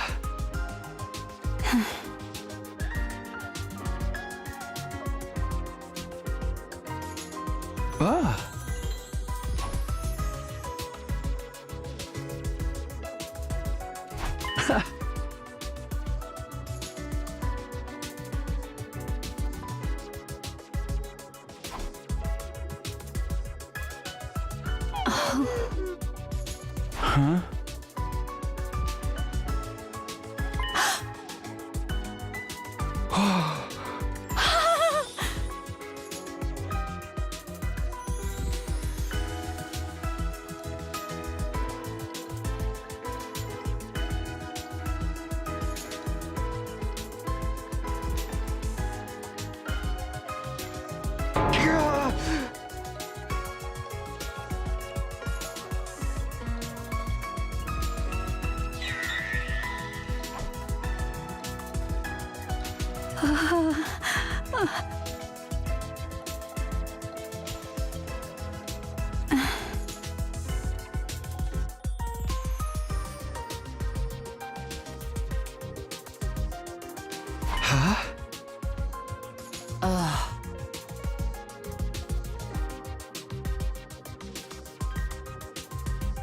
Oh, whoops, thank you. I had muted so I could get up and get something.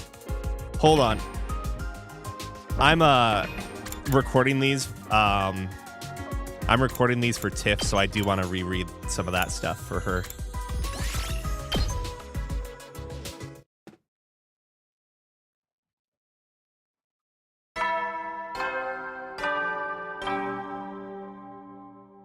Up and Adam troops! Time to rise and shine!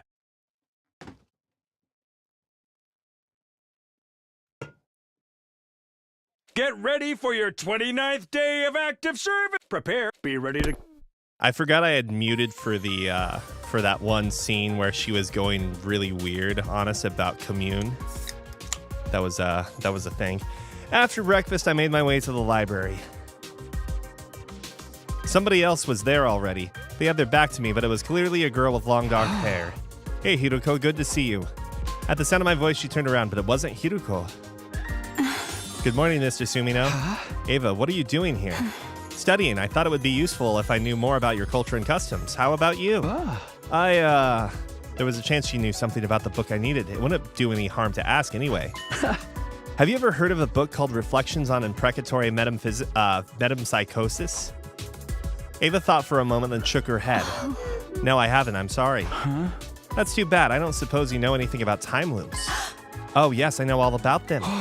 What? It's where young men and women go wild together in a swimming facility after dark with colorful lights everywhere. It's an evening of debauchery and hedonism, isn't that right? That's a night pool, not a time loop. You got the last word backwards. Oh? Clearly, Ava didn't know anything that could help me.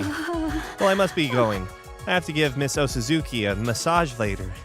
Why am I not surprised? Please, excuse me. As soon as Ava left the room, someone else appeared from behind the stacks. Huh? Hiruko, how long have you been there? A while. I skipped breakfast and came here first thing this morning. So you heard me talking just now? Of course. You should be more careful. Mentioning the loop could have unintended consequences. The loop and Cryptoglobin are connected, so I thought Ava might know something about it. But she didn't. Leaking information to her only makes things riskier for us. I just asked about them in general. I didn't tell her we were stuck in one. It should be fine. Hiruko furrowed her brow. Fine. Let's just get this started on our work. Let's get started on our work for today. Holy cow, I can't read. Right. Reflections on Imprecatory Metempsychosis. Here we come. However, things are starting to look bad, aren't they? Yeah, I'd say we've searched around 80% of what's here. Just 20 to go. What if we ask the others for some help? How are we supposed to explain what we're doing without telling them about the loop or our parallel leaping? Maybe it's time we did tell them. Did you forget what I told you back on day 11? Telling them practically guarantees the worst possible outcome. I've lived through 146 loops, and there's never been a single exception. We're on our own, then. Yes, we'll have to hope for the best from this remaining 20%.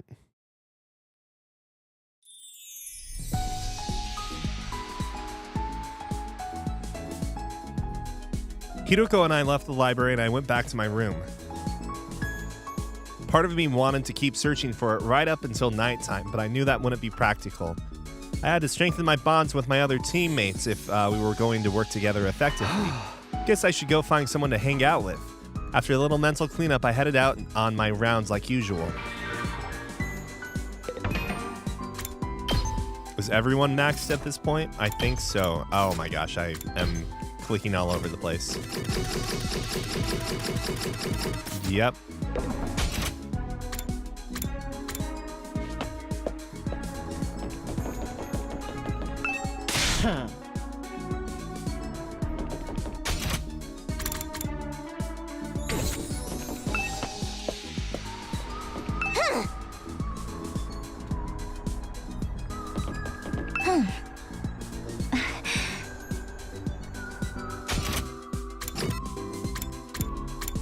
Oh, I was going to mention ending 100's not a good ending at all, though, because whatever ends up screwing with the satellite, because we still have like a handful of questions, right? Number one, if we go from like the original order, if you will,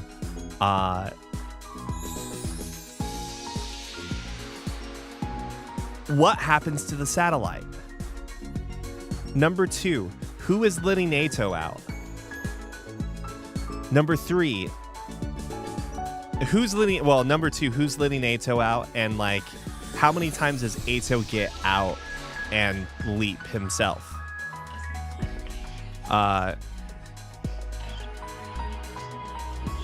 Number four, I think number 4 is maybe a long shot, but is there any reason to go back to the original 100 days? So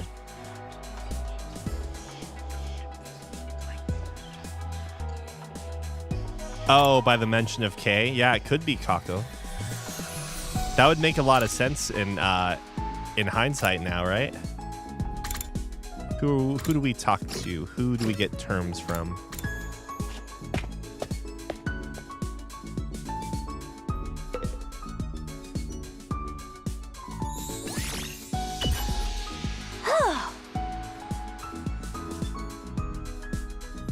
I'd really like to gamble at a casino like this just once.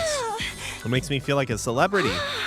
Okay, Takumi, you're going to leave here flat broke. I don't want to be broke. I don't have any money in the first place. Are you ready to face me? What kind of laugh is that? Oh. Don't you know that's how celebrities laugh? I played roulette with Kako as she enjoyed role-playing the celebrity life. Your experience unlocked the keyword celebrity.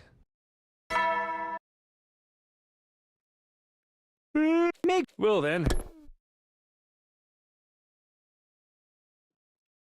We'll probably finish our search of the library in another 2 days. If we still haven't found the book after that, then I'll deal with that when the time comes. I tried not to think about what the future might hold and counted sheep until I fell asleep.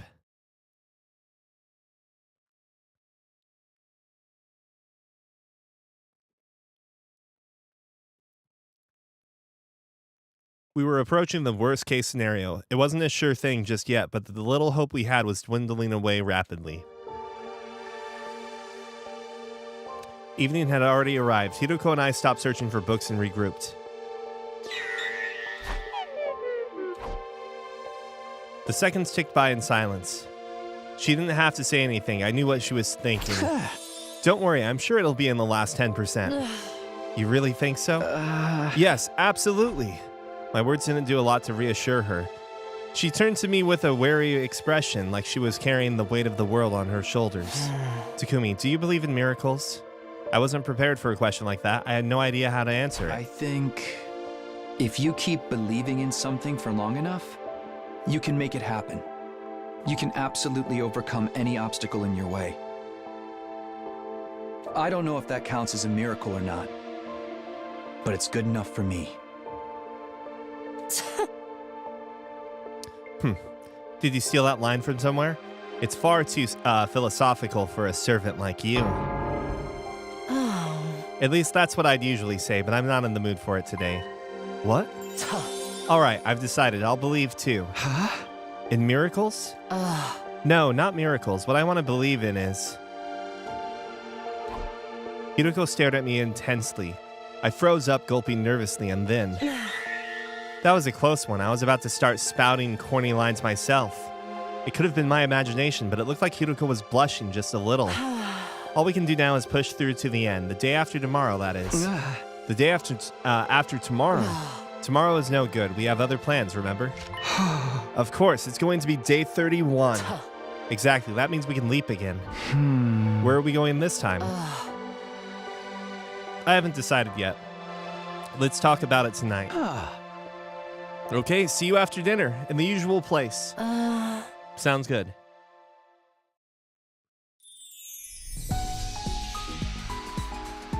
I parted ways with Hidoko and returned to my room before heading out on my usual rounds.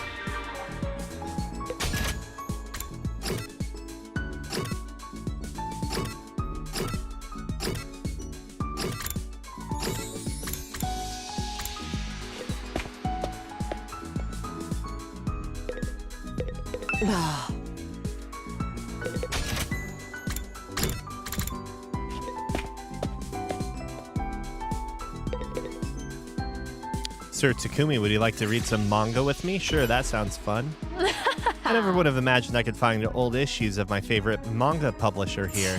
Destiny smiles upon me. No, I dare say fate herself smiles upon me. Destiny and fate mean the same thing. But I do wonder how the protagonists of these stories manage to be so cool. Just reading their tales makes my heart skip, my pulse race. Ninja, pirates, demon slayers, underdog sportsmen, even princely tennis players. Paragons of coolness. I'm seriously totally obsessed. I'm so enamored my heart's about to give out. Kyoshka. Your experience unlocked the keyword cool.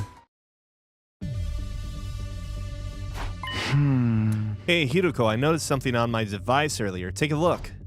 I showed her the screen. It was currently displaying the map of the different timelines. This is the Hunt mystery route. What about it? Kakoji leapt to this timeline on day 24, right? Then it splits into Hunt mystery lines on 25. All this time, we've been fixated on just one of those branches, the mystery timeline.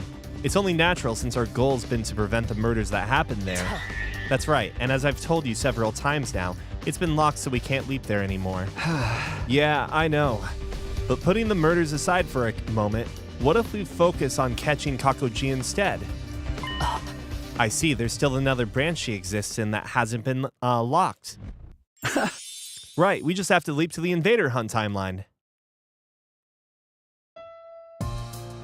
The two of us snuck out of school and headed toward the lab. Everything looks good. The Hunt timeline has been blocked off. So we can leap there?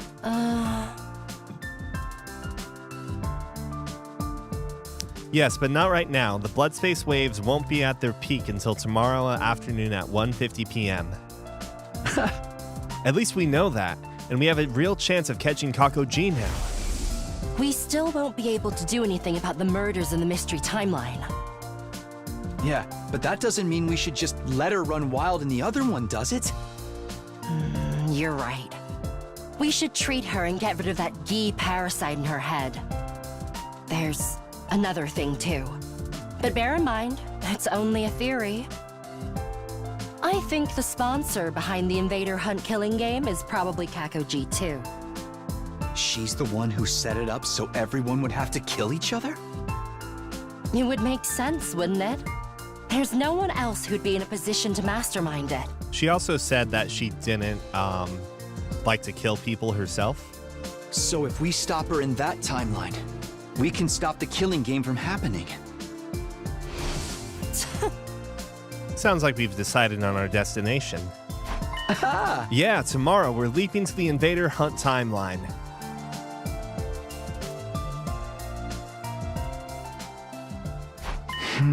Hiruko, I want to ask you something about the Hunt timeline. I don't have any memories of it. What exactly happened there? Like I said, we were forced to participate in a killing game called the Invader Hunt. Right, I do remember the name. It appeared on the blackboard on day 25 of the Hunt mystery timeline.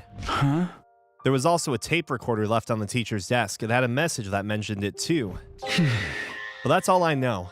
I must not have gotten my memories back yet. To put it simply, we were offered a chance to participate in the game. The Hunt timeline is what happened when you agreed to it. And then the Invader Hunt took place. But what about after that? What happened during the game? I don't really know either. My memory of it ends on day 30. Why? Because Hiruko let out a deep sigh. Day 30 is the day I was killed.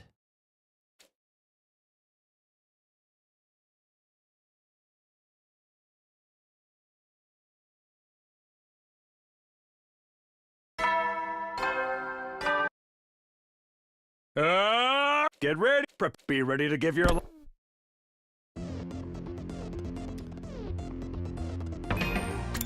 Oh, hold on a second. I need to double check that. Is that when... Oh, I'm not high enough. Oh, okay, right. That's when Hiruko gets killed by Dadomi in order for her to gain enough power to deal with the commander, I think, right? Yeah, I recall. That afternoon, Hiruko and I made our way to the lab once more. That does it for the settings. Now we just have to put on our suits and wait.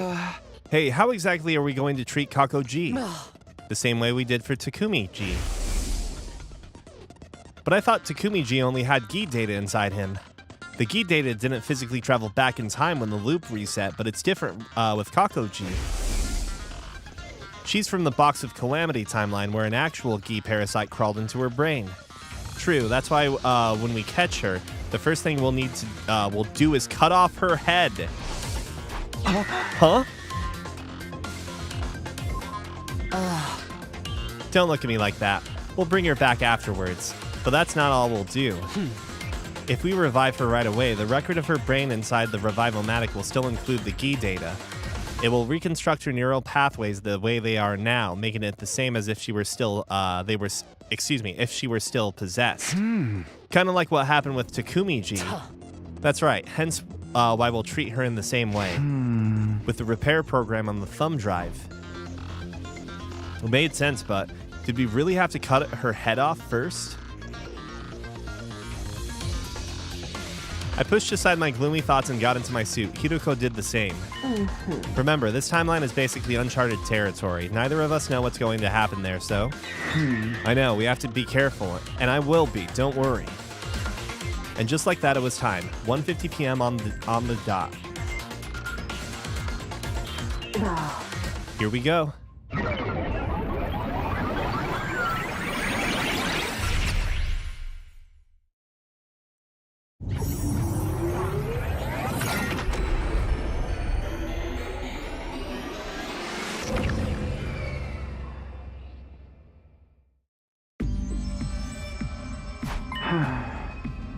Hey, aren't these suits going to make us stand out?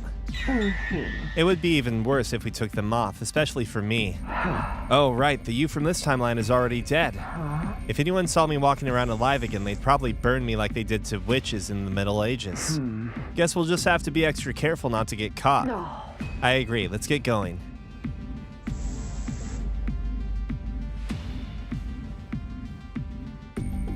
We made our way to the unmarked room on the first floor. The one we called the capsule room. We should be safe in here. Back in Steady Fundamental, this is where we put Eito, but I guess not in this timeline. What's our plan from here? First and foremost, we need information to help us pin down Kakoji's whereabouts. Just then, the unthinkable happened. The door opened and somebody stepped inside into the room. It was me from this timeline, Takumi 4.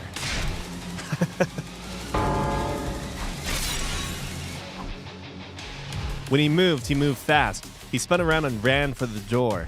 I couldn't let him escape. I dove forward and barely managed to stop him. Hey! Let me go! Takumi 4 struggled to get out from under me. Naturally, in terms of strength, we were equally matched. Gravity was on my side, though. I had him pinned down for the moment. But it would only be a matter of time before he threw me off. I had to do something. I had to keep him from getting away, just as I was at my wit's end.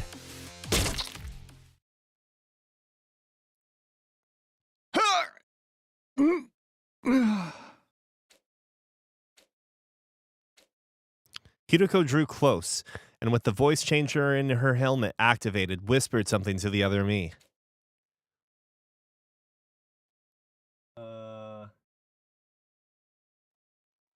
We have nothing to do with the invader hunt. All at once, the fight seemed to go out of Takumi 4. A few moments later, he lost consciousness completely. Good thing I brought this anesthetic. You've been walking around with that stuff this whole time? Yes, I carry it as a kind of lucky charm. How strong is it? How long do we have? This batch is pretty strong. He'll probably be out for 12 hours or so. We carried the unconscious Takumi 4 to one of the capsules and stowed him inside it. Now what? Or what now? With Takumi 4 inside the capsule, everyone will think he's gone missing. We don't want them to come looking for him. Fortunately, I have a plan. You want me to take Takumi 4's place and get information out of everyone? Don't act like you don't want to. You've already taken off your leap suit. What are you going to do, though? I'll stay here. I need to keep an eye on Takumi 4. But remember, our time here is limited. We need to leap back by 5:10 p.m. It's probably best if we leave the school by 4 p.m. Have you got that? It was already 3:20 p.m. That only gave me 40 minutes. I hurried out the door and got to work. I remember people being like, "We talked about this, Takumi, you stupid freaking idiot. You came up with the plan, Takumi," or something along those lines. I couldn't find anyone on the first or second floors. Finally, I got to the third floor and charged into the rec room. What is everyone doing in here? What do you mean? Where have you been, Takumi? Kako. My heart almost leaped right out of my chest, but then I realized my mistake. This wasn't Kako G. I could tell by the look in her eyes. Is something wrong? No, I'm fine. It's nothing really. I brushed her hair off and took another. I brushed her off, rather, not hair off. What am I saying? And took another look around the group.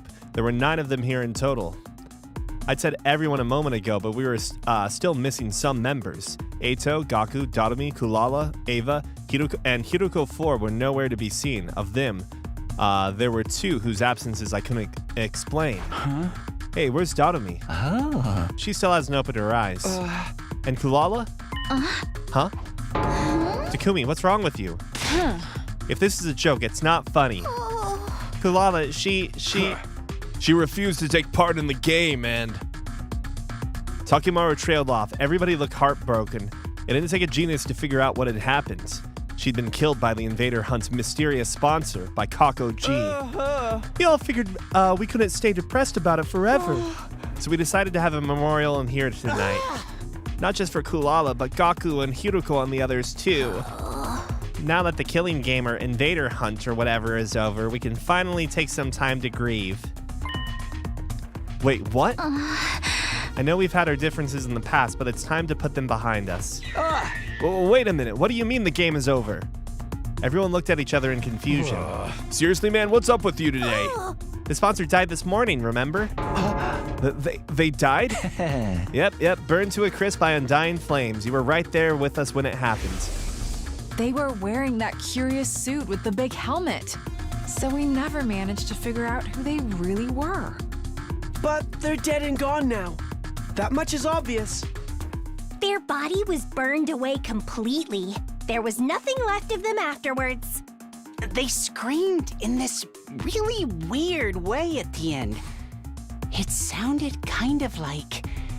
Gee.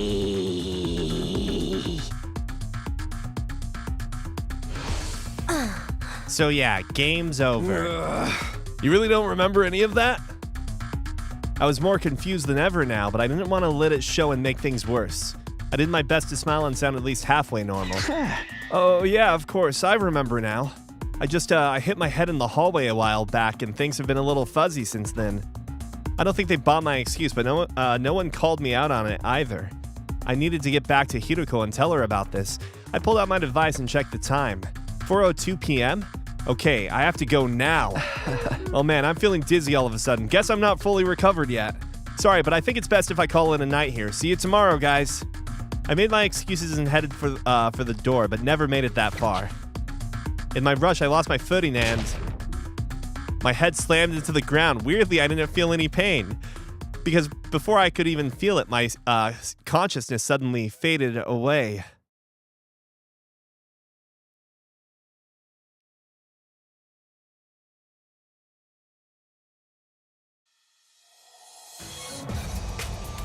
I woke up suddenly, sitting bolt upright. The first thing I did was check my device. The time was 4:27 p.m. The date, day 32. I'd been knocked out for a whole day, which meant I also missed the window to leap out of this timeline. This is bad. I have to go find Hiruko. I got to my feet and opened the door.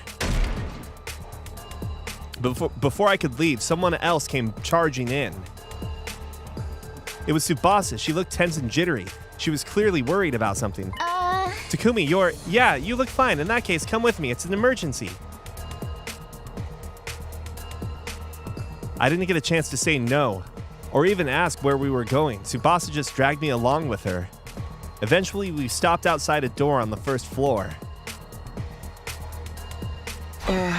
The gym. I haven't told the others about this yet. You're the captain, so I figured you should be the first to know. Tsubasa got up on the stage and walked toward the corner of the room. I followed her. She stopped and knelt down to open a trapdoor in the floor. I already knew it was there. I remembered it from the mystery timeline. This leads to the escape pod storage, right? Good. Sounds like you haven't forgotten everything. Apparently Takumi 4 knew about it too. Come on, there's something I need to show you. She disappeared into the darkness.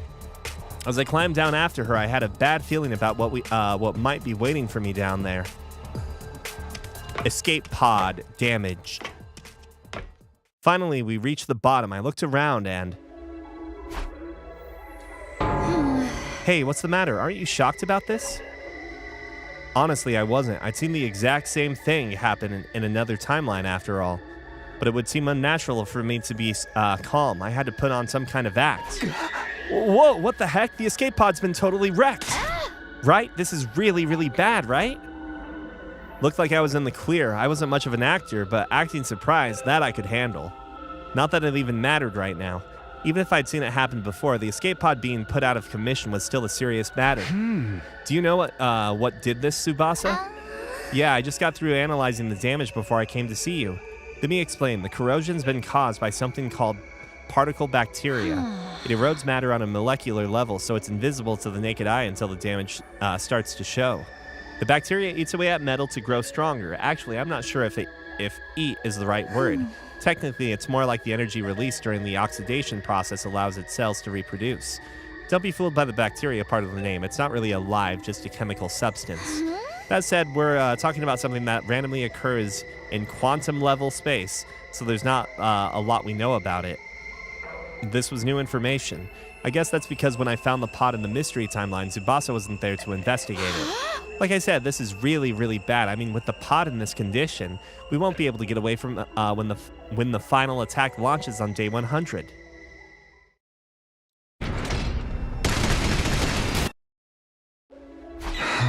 That means on day 100 we'll be wiped out too. Tsubasa gulped and nodded. Can you repair it? Not the way it is now. I'd have to get rid of the particle bacteria first. Is that possible? Tsubasa took out a photograph and showed it to me. Yeah, but I'll need some of this QB liquid. It's the only thing that can purge the bacteria. I have no idea where to find it, though. What about the biolab?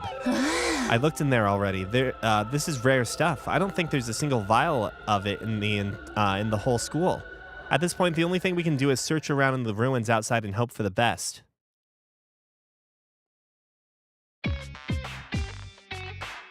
Tsubasa and I went our separate ways for now. Once she was out of sight, I hurried back to the capsule room. The moment I got inside, I was greeted with a yell so loud it hurt my ears. You're late. What in the world have you been doing all this time, you hopeless nitwit? I'll explain everything, but first, where's Takumi 4? I got bored of him and decided to pluck out every single hair on his body. I'm kidding, he's still in the capsule. He did wake up at one point, but I gave him another dose to put him under again. All that anesthetic can't be good for him. Now you were about to explain why you've been keeping me waiting. If I'm not satisfied with your excuse, I'll twist your body into a double helix. I didn't want that to happen, obviously. I proceeded to give Hiroko a full dramatic reenactment of what I'd experienced the day before. I see, so the sponsor is dead, and they screamed "Gi" when they died.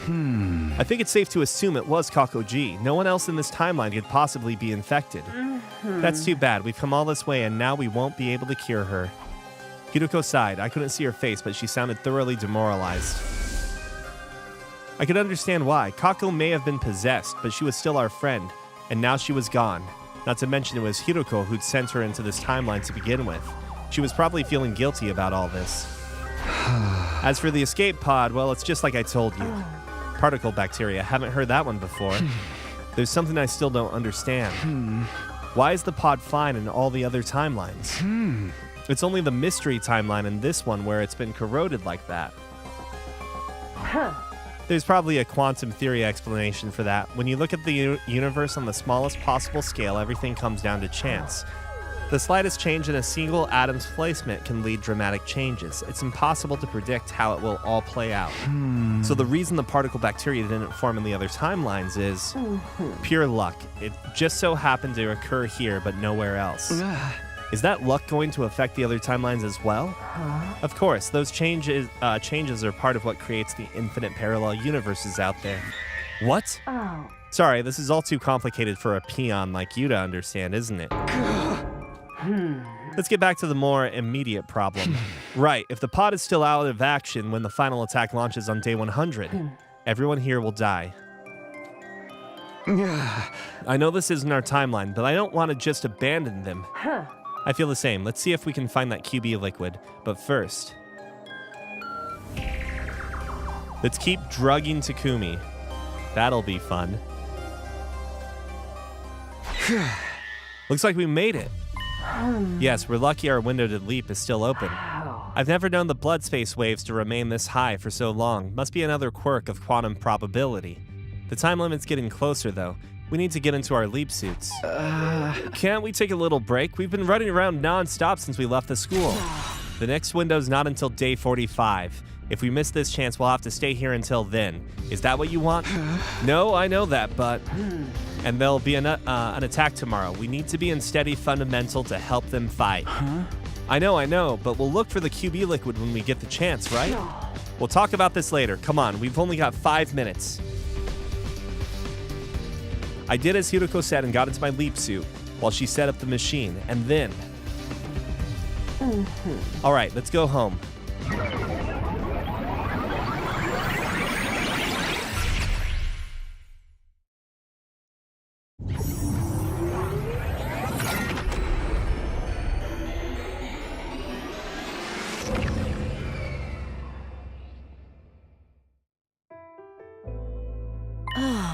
Looks like we stayed out past curfew again. We still made it back the day before a battle. Sirei and Nigo can't complain about that. What are you going to tell the others this time? Maybe we should lean into the rumors and say we really were making babies. Hiroko's face immediately went beet red. I'll let that slide since we need you for battle tomorrow, but next time you say something like that, you're getting the double helix treatment. She stormed off into the school, leaving me in the dust. QB liquid, are we really going to be able to find any? I gazed up at the starry night sky and sighed. Just one more thing to worry about. In case you guys don't recall, in the killing game route, or invader hunt route, whatever, in that route, Takumi has no recollection, but supposedly brings the QB liquid to Kako. Kako or Commune? I don't remember, someone. And they're like, don't you remember? You brought it to me this morning. And he's like, what? So, that concludes your briefing on the enemy we'll be facing this time. Are there any questions? Pardon mentally defective simpleton like me for asking, but if we know which days the enemy is going to attack, why don't we set up more traps and stuff to slow them down? Good grief, you really are a simpleton if you can't figure that out. If we did that, the invaders would know that we know when they're coming, you see? And then they'd change up their strategy to try and throw us off. Before you know it, we wouldn't have a clue when they were going to attack or which commanders they'd be sending. In other words, we'd lose our biggest strategic advantage. Correctamundo. That's why we've got to exercise a certain amount of subtlety. Hiroko smirked. It had probably been her idea for Sirei to tell everyone that. Why do they have to attack so early anyway? That's actually a good question. They seem to attack at night or early morning a lot. I bet it's because they're jealous of my beautiful, healthy skin. You mean they're disrupting our sleep patterns in an attempt to undermine our skincare regimen? Wait, regime? Did she just call it regime? Maybe that translation, script problem. You know what? Now it's personal. You actually care about your skin, Dotomi? I'm surprised you can even breathe through all that makeup you slather on. Better than sweating like a pig inside that mask. The whole thing stinks like an unwashed jockstrap, you know? No way, my precious mask! Do not worry, Miss Osuzuki. I do not detect any such body odors. Phew, that's a relief. There is a smell like defecation, though. That's even worse. Hey, Ava, about today's battle. I'll be joining you, of course. Are you really sure about this? You're not going to turn on us partway through or anything? That won't happen, I guarantee it. Miss Ava's a fully fledged member of our team now. You must trust her. Yes, please trust me, and we'll kill lots of those disgusting invaders together. As we were talking, the morning announcement played. It wouldn't be long now. Be ready to...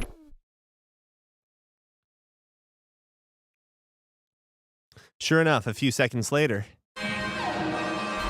Intruder alert. Intruder alert. Unauthorized personnel detected on school grounds. Defense...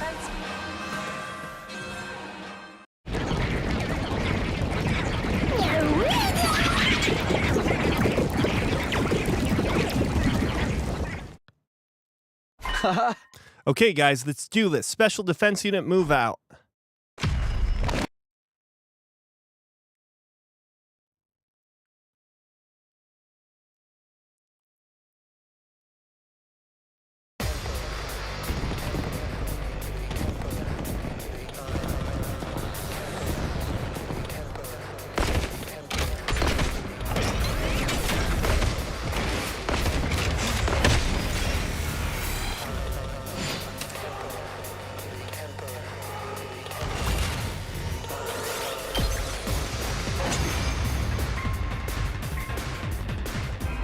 Did you see, everyone?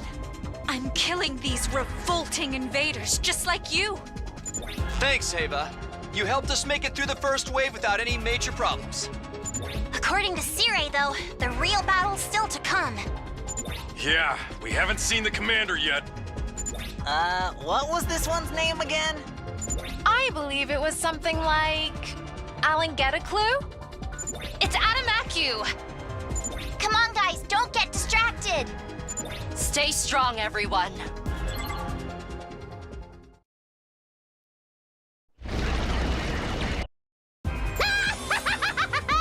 Adam with the shoes here! You know, rates of depression among shoe salesmen are higher than in any other industry. That's not even a joke anymore. How sad. Let's give the poor guy a break. Preferably a permanent one. Focus, guys! Here we go!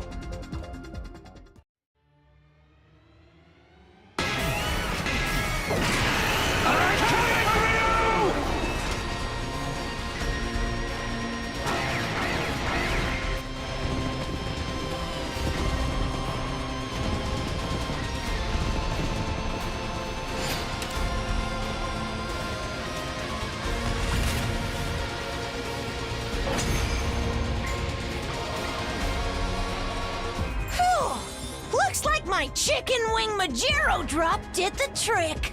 Are we naming our attacks now? So, what are we going to do with Aaron Tegapew? Adamaku! We should kill him immediately. Nah, ain't no point in that. I agree. He is already vanquished. He's not even moving anymore. He's totally dead, huh? Don't let your guards down yet. There's still a chance she's going to show up again. Hideko had barely finished speaking when it happened. A figure appeared on the battlefield like a bolt of lightning. They landed next to Adamaku's body, snatched it up, and threw it with all their might. It hurtled across the sky, flying in an elegant arc. Finally, it disappeared from view, landing somewhere outside the wall of fire. We watched it go, then turned our attention back to the new arrival. It was, of course, Veshness. So, you're still alive. It will take more than a little firework like that to defeat me. I wasn't able to save Valagarzo and Zanshin's bodies from the blast, but we all have to make sacrifices. The Undying Flame Bomb didn't kill Veshness in any of the other timelines. Hideko and I both knew that. But I'd been holding on to a vain hope that maybe things would be different this time.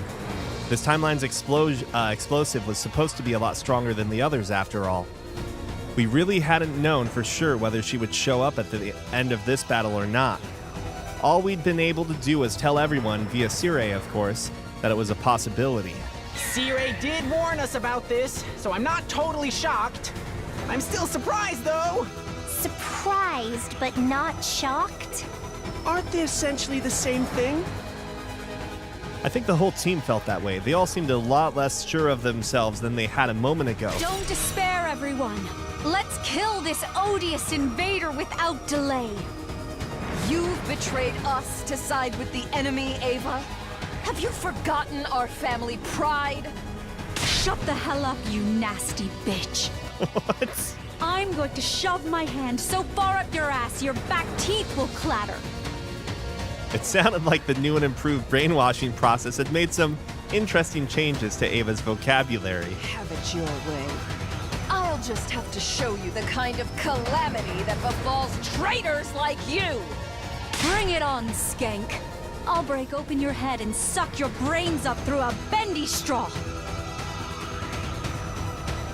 Veshna's kicked off from the ground and transformed in midair. When she landed, the ground trembled underneath us.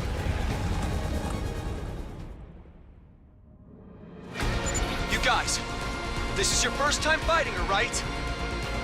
Huh? Of course! Why are you even asking? Yeah, what do you mean, our first time? Almost sounds like you fought her before, Takumi. No, of course I haven't. How could I? At any rate, she's really strong, I assume. So be careful. Thanks for making me even more nervous. Don't worry. We can win if we all work together. Yeah, ain't nothing to it but to do it. Kill. Kill. Kill!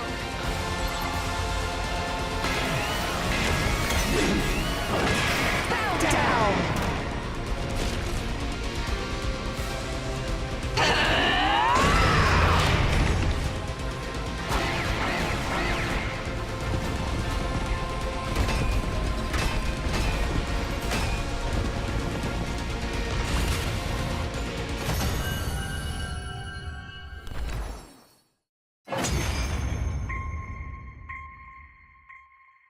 We did it! We won! Curious. She wasn't nearly so formidable as I was expecting. Ding dong, the bitch is dead.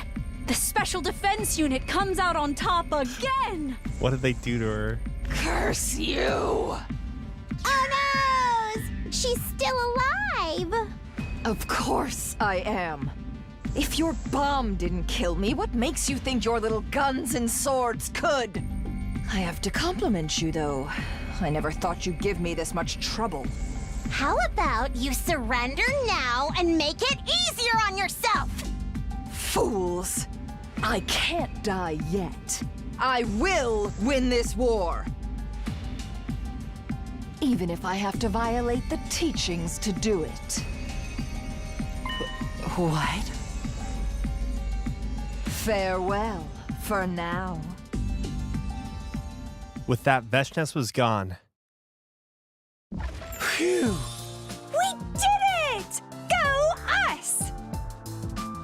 You're light years too soon to take us on, loser! But don't light years measure distance. Don't sweat the details. It's all about sounding cool. Looks like we won again! There's only one thing left to do. Yeah, let's do it. 1, 2... Special Defense Unit! Best in the world! Indestructible and undefeated! Never lose! Never yield! Special Defense Unit, fight on! Everyone was in a good mood, but Veshnes's words still haunted us, even if I have to haunted me. Even if I have to violate the teachings. Was this timeline's version of her ready to start absorbing Cryptoglobin now?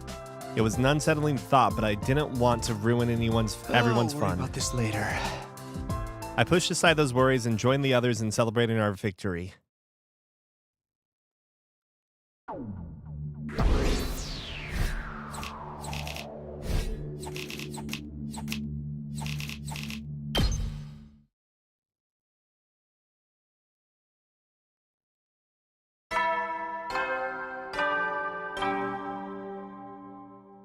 Up and Atom troops, time! Get ready ready for your 34th. Prepare to be ready to...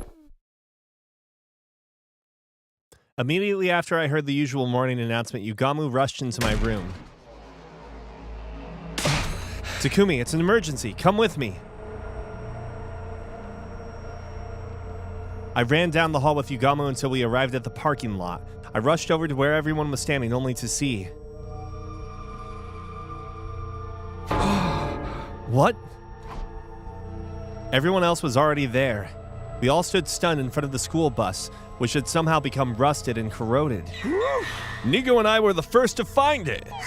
We were patrolling the school early this morning when we saw it. Then we went to wake up Shizuhara, Kawana, and Omokage. We chose those three because they seem to have plenty of knowledge of physics and chemistry. They got to work analyzing the corrosion. And we called you all here because we figured out the cause. What is it? I had a bad feeling about this. It felt awfully similar to something I'd seen before. I'll explain what we found out. The cause of the corrosion lies with something called particle bacteria. I knew it. The same thing that ruined the escape pods in the Hunt and Mystery timelines. It had showed up in this timeline too. But why? I caught Hiroko's eye and she nodded. We'd talk about this later when we were alone. Tsubasa continued her explanation. The details were exactly the same as what she told us in the Hunt timeline. I don't really get what you're saying, but I can tell we're in a world of trouble. You've got that right. So far, we've only found damages here in the parking lot, but if we leave it like this, the particle bacteria will spread in no time. And then all the metal in this school will be reduced to rusted scrap. Everyone was lost for words. I could hear gasps from a few of them. We have implemented some countermeasures so things aren't going to fall apart just yet. Countermeasures? We increased the air pressure in all school facilities, excluding the parking lot. That means we don't have to worry about air flowing from the low-pressure atmosphere of the parking lot to the high-pressure atmosphere of the rest of the school. Using this method, we will be able to prevent the damage from spreading for another 9 days. 9 days? But how are we supposed to get rid of the particle stuff? In response to Takemaru's question, Tsubasa produced a photograph. We'll need some of this, QB liquid. It's the only thing that can purge the bacteria. Only problem is we have no idea where to find it. What about the biolab? I know every chemical in that place. There's nothing like this in there. That's right. We're not going to find it in the school. It's so incredibly rare you may not find it outside in the city ruins. Don't worry, I know what we have to do. Basically, we have to find this QB liquid within 9 days, right? But is that even possible? You'll have to make it possible. We'll be in lethal levels of trouble if you don't find it. No props, we'll find something out. Yeah, let's all split up and get to searching. No library. Excuse me. The enemy would strike again on day 47, so there wasn't any issue with us leaving the school unattended for a while. But just in case of any unexpected attacks, we decided that 8 of the team would remain at the school. The remaining 7 of us went out to search the ruins, but we're not getting anywhere. There's no sign of it here. We didn't find anything either. This is driving me crazy. I told you it wouldn't be easy to find. At any rate, it's already nighttime. Yeah, let's get back and try again tomorrow.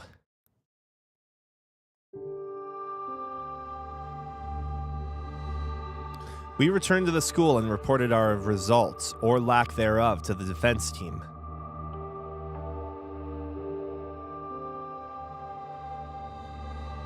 Our friends who'd been guarding the school were disappointed for a moment, but they shrugged it off. It's fine, we still got 8 days left, right? You'll be sure to find it if you keep looking patiently. Nobody seemed too discouraged by the situation. We had a late dinner and went our separate ways. Eventually, everybody returned to their rooms. Everybody except for me and Hiroko, that is. Why is this happening? Why is the bacteria here in this timeline too? I told you, didn't I? The particle bacteria emerges depending on the quantum luck. It's an entirely fickle phenomenon that plays by its own rules. There's no sense in trying to reason it out. This focuses on what we're going to do from here on, namely finding the QB liquid. Do you have any ideas? Hideko listlessly shook her head. Either way, we're in trouble. Our class weapons will be fine, but our electronics traps, escape pod, and anything made of metal, all of it will end up falling apart, even the machine in the defense room that holds Shion's real body. Which means, exactly, at this rate, we're all going to die.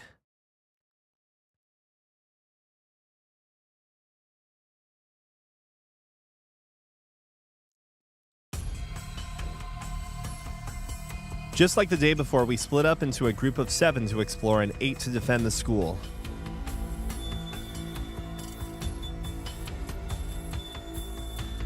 Hideko and I were part of the exploration team.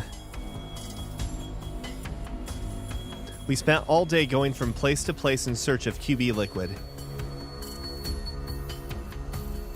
But in the end, we had nothing to show for it. We gave up on the search for now and decided to pick it up again the next day.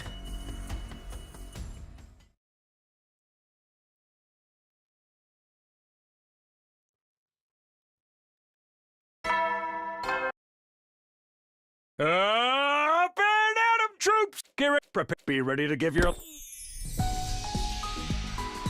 We decided to switch out the members of the search and defense teams randomly each day. Today, I ended up in the defense team. After breakfast, I sent off the exploration team with a few words of encouragement. After that, I went back to my room. What should I do now? Should I go back to looking for that book, Reflections on Imprecatory Metempsychosis? No, that probably wasn't the right move for today. My mind was so preoccupied with the particle bacteria, I doubted I could focus. Still, I can't just sit around staring at the ceiling. The others staying at the school were Takemaru, Nozomi, Yugamu, Kyoshika, the Tsukumo twins, and Ava. I decided to go see what they were all up to.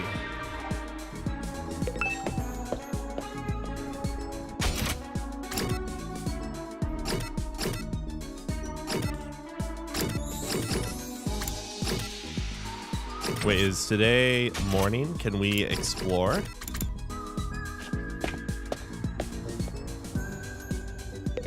Nope.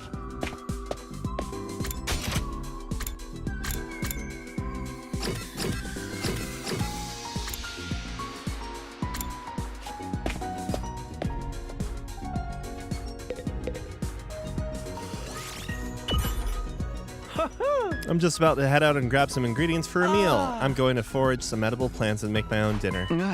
Make your own, but we can eat whatever we want in the cafeteria. Indeed, but gorging on fine foods turns you into a fussy eater. Once you get particular, there's no going back. That's why I try to get a taste of the impoverished life once in a while.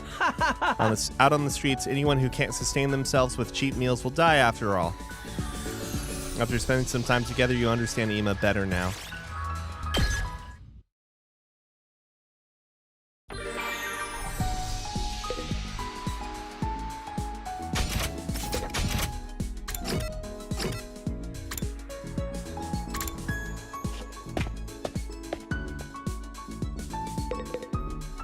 Hey, Takumi, come here a minute. I've got something to show you. Is this anatomical model as erotic as to you as it is to me? Erotic? Where? It's just creepy. Oh, for the love of murder, you just don't get it. It's rare to find such a wonderful model. Look at those gorgeous organs. The heart is rubbery like a balloon. And the twists of the small intestines are amazing, like a labyrinth of love. It's too much to bear. It's so sexy, I can't stand to look. Nothing you're saying makes a lick of sense to me, you know? Then let me teach you to appreciate the allure of this model until you fully comprehend. I was restrained by Yugama and forced to listen to his explanation on the sex appeal of the anatomical model.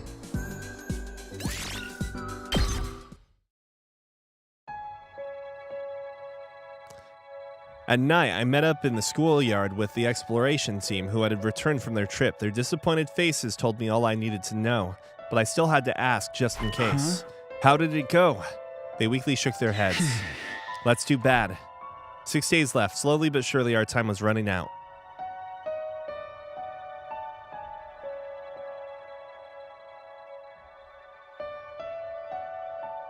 After dinner, I headed for the usual spot behind the school at Hiroko's request.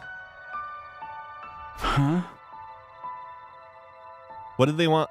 What did you want to talk about? Today is day 36. That reminded me of something. Do you remember what happened on day 36 in the Box of Calamity timeline? I sifted through my memories. If I remember right, Ato used the parallel leap machine to jump to another timeline. That's right, but in the end, we never found out which one he jumped to. Are you saying you figured it out now? No, it's not that, but something about it still bothers me. That reminds me, Ato escaped from his cage back then too. His method was different this time around though. In the Box of Calamity timeline, someone broke the lock to the cage for him. Someone. If you don't remember, it's for the best. What? At any rate, he used a different plan here in this timeline. He managed to escape the cage all by himself. The moment I heard those words, I remembered something I'd heard. Sir Ato requested that I close the drain. Well, it's true. I opened the valve for the fountain in the courtyard all the way. The whole courtyard was soaked, like it had been doused by a sprinkler or something. I did give Ato something made of rubber. Sturdy rubber balloons. About 100 of them, actually. Oh, so that's what happened. Ato used the same method Ava did in the mystery timeline.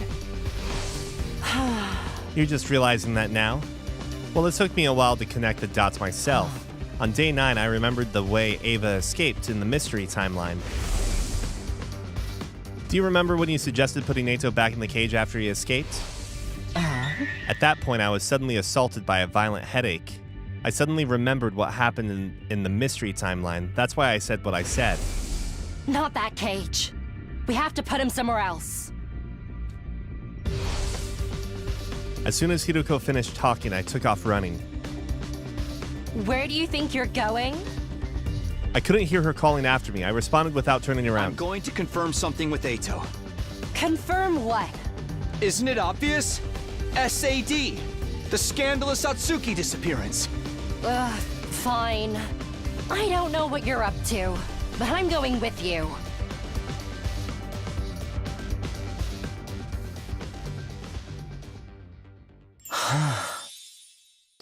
What are you two doing? It's almost time for bed. Couldn't you get any sleep? Did you come here so I could read Snow White to you? Unfortunately, I don't have any fairy tales. Shut up. I'm here to ask you something. Oh, really? You got out of that cage by yourself, didn't you? That K person you said unlocked it for you doesn't really exist. What are you babbling about, Takumi? The bottom part of the animal pen wasn't secured in place. It's just a heavy iron cage mounted on a base. Still, it weighs 1 ton. It's not something anyone could move with their bare hands. That's why you came up with the idea of using buoyancy. The courtyard can be sealed airtight. If the drain was sealed off and the fountain valve was wide open, the courtyard would be full of water in a matter of hours. And what would happen if there were 100 inflated 10-liter balloons in the cage when that happened? Archimedes' principle states that upward buoyant force is equal to the weight of displaced water. 100 balloons that hold 10 liters each makes 1,000 kilograms, 1 ton of upward force. This cancels out the weight of the cage and reduces it to near zero. You barely need to use a single finger. You were easily able to lift the cage with just the slightest effort. That's how you escaped. On hearing my explanation, Ato broke out into a bright grin. Bravo! What a brilliant deduction, detective. There's no reason for me to hide anything now that you figured that much out. Then tell us, why did you invent this K person? To sow distrust and discord, naturally. And why did you go to the infirmary after escaping? To destroy the Revivomatic. Without that, you'd all be in a tough spot, wouldn't you? Listening to him was making my blood boil. You haven't changed at all. You're still a liar, a traitor, an untrustworthy scumbag. Oh, I feel so terribly wounded. Maybe it would make me feel better if I told everyone about your little trips through time. Apologize. On your hands and knees, put that low, sloping forehead of yours on the ground. Then scream about how sorry you are, with tears streaming down your face. Do that and I might forgive you. I drew my hand back to lash out, but Hiroko caught it before I could. Come on, we'll only waste our time talking to him. Oh, you're going? That's too bad. I happen to be aware of some valuable intel you might be interested in. Valuable intel. But I won't say a word until I get that apology. See you around, friends. Good night. Eito turned and vanished into the capsule. He's bluffing. Don't pay him any mind. Yeah, you're right. Let's get out of here. So ended day 36. I didn't think about Eito again for a while after that.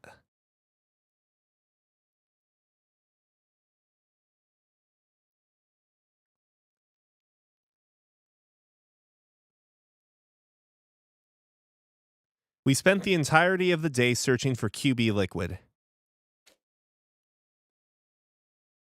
Unfortunately, our search didn't turn up anything, and time flew by without any mercy. The morning of day 38 was upon us without so much as a hint of a lead.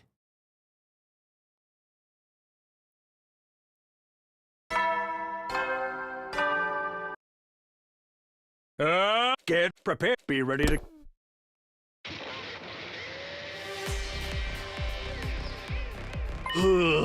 Okay, catch you guys later. Be careful out there. Or don't be as reckless as you want. We only have 5 days left. That's right. Don't hesitate to make sacrifices. Do whatever it takes to find the QB liquid and bring it back to the school. Make sacrifices? If we die outside the wall, we can't come back. He's telling us he doesn't care if it comes to that.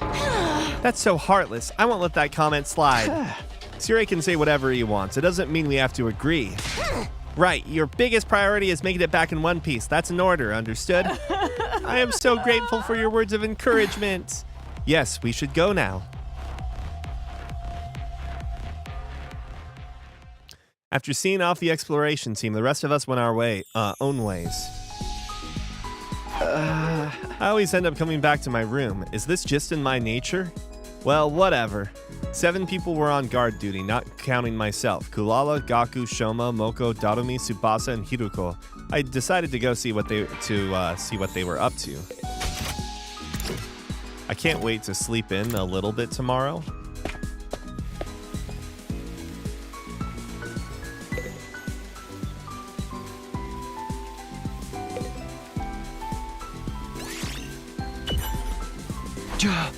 Hiruko, what are you doing here?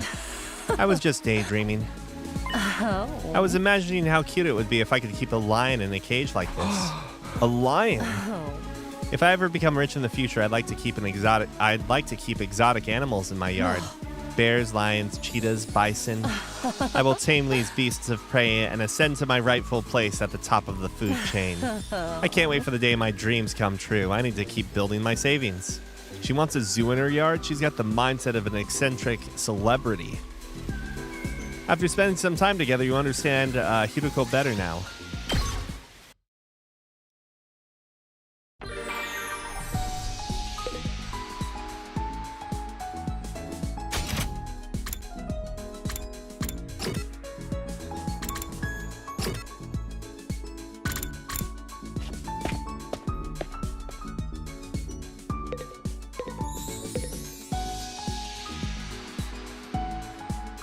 Takumi, assist me with my training.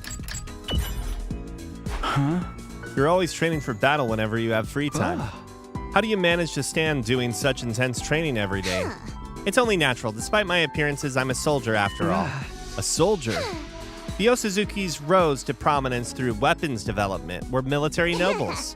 We Osuzukis must be brilliant soldiers in order to lead armies. That's why I train every day, to discipline my mind and body, so I can remain as the noble I was born to be. So her daily training is part of her duties as a noble then. I guess the upper class have their own struggles too. Your experience unlocked the keyword exercise. The exploration team came back late. It was already past 10 p.m. when we saw them. What were you guys doing? I was worried. Yeah, sorry about that. Well, did you find anything? All 7 members of the exploration team grinned upon hearing her question. Don't tell me. You found the QB liquid? No, we weren't quite that successful, but we got something else instead. An important piece of information. What information? We were searching around some buildings a long way from here, and we happened upon a platoon of enemies making camp. Of course, we hid ourselves right away. Those clowns never saw us, but we overheard their leader talking to someone through their wireless comms. And we heard them mention the particle bacteria. The exploration team excitedly continued their tale. They'd learned something from the platoon leader's conversation. A few days ago, at an enemy base, the relay station we'd been in other timelines, there was a particle bacteria outbreak. They quarantined the corroded areas but couldn't stop the spread completely. That was why the platoon had been sent out to that cluster of buildings to look for a way to combat the bacteria. The last thing we heard the leader say was, "We've secured the QB liquid." I've already sent it to the relay station. It should arrive any minute now. So you're saying, there's QB liquid at the enemy base. The exploration team nodded with smiles on their faces. Just then, Sire and Nigo showed up. Hooray! Surprise! We heard everything! What an incredible feat! And you all made it back in one piece. Your commanding officer is just so happy you're all okay. Quit with that, man. Anyway, I know we only just got this news, but I need you to go immediately. Huh? Go where? Isn't it obvious? The enemy relay station. Of course, we can't very well leave the school empty. You never know when there might be a surprise attack. Those of you who went out today should stay here. You're probably exhausted after all that walking. Well, wait a minute. I get why the defense team should be the ones to go, but you really mean right now? You're darn right I do. If you don't go now, you won't make it in time. Even by bus, it takes about 8 hours to get to the base. Then we'd make it even if we left tomorrow. We still have 4 days left anyway. I think you're forgetting something very important, Maruko. The school bus. Right now, it's... Oh, dang, we can't use the bus because of the particle stuff. Exactly. That's why we need the defense team to set off now, preferably sprinting. You want us to run when it would take the bus 8 hours? You'll be fine. We're confident you can make the trip in a mere 32 hours. 32 hours? Oh.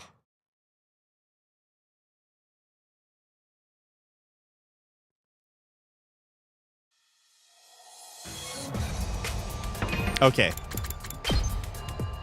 We're gonna call it there. I'm gonna get some sleep. We'll probably stream a little bit in the morning, but I'm leaving for a work trip Sunday morning, so there's not gonna be a stream tomorrow night. And, yeah. No stream tomorrow night. Tomorrow morning, we might stream some of this for a bit. I was hoping we'd, maybe get to the end of the SF route before I left for my work trip. I'll be gone until Wednesday night, and then I probably won't stream Wednesday night because I'll be getting home, late. We're talking close to midnight, then I'll sleep. And Thursday and Friday, I'm not sure about. So, yeah, no streams for a little bit while I'm on work trip. Oh, to answer your question before about the nor the pump to no mask or pump, I think the mask thing doesn't bother me too much. I think for the purposes of the murder with Ava, it's maybe necessary for all the random shit she has to do herself. But for Ato, he just has to get out of the cage, right? So it's and since he's not murdering, he's only attempting to escape. I think that's the rationale there. But I'm pretty sure he had the pump though, right? I don't know that part for sure. But I think they were only paraphrasing or only showing a few of the things to imply it was the rubber balloons when they were reminding us. But yeah, I could be wrong. Because all you have to do is get 3 idiots to give or 4 idiots to give them things. We wouldn't have the mask at this point, but Shoma, Moko, Kyoshika, Gaku. Well, actually, I don't think Gaku would, but some other character would surely relent and give them something. So, anyways, have a good night.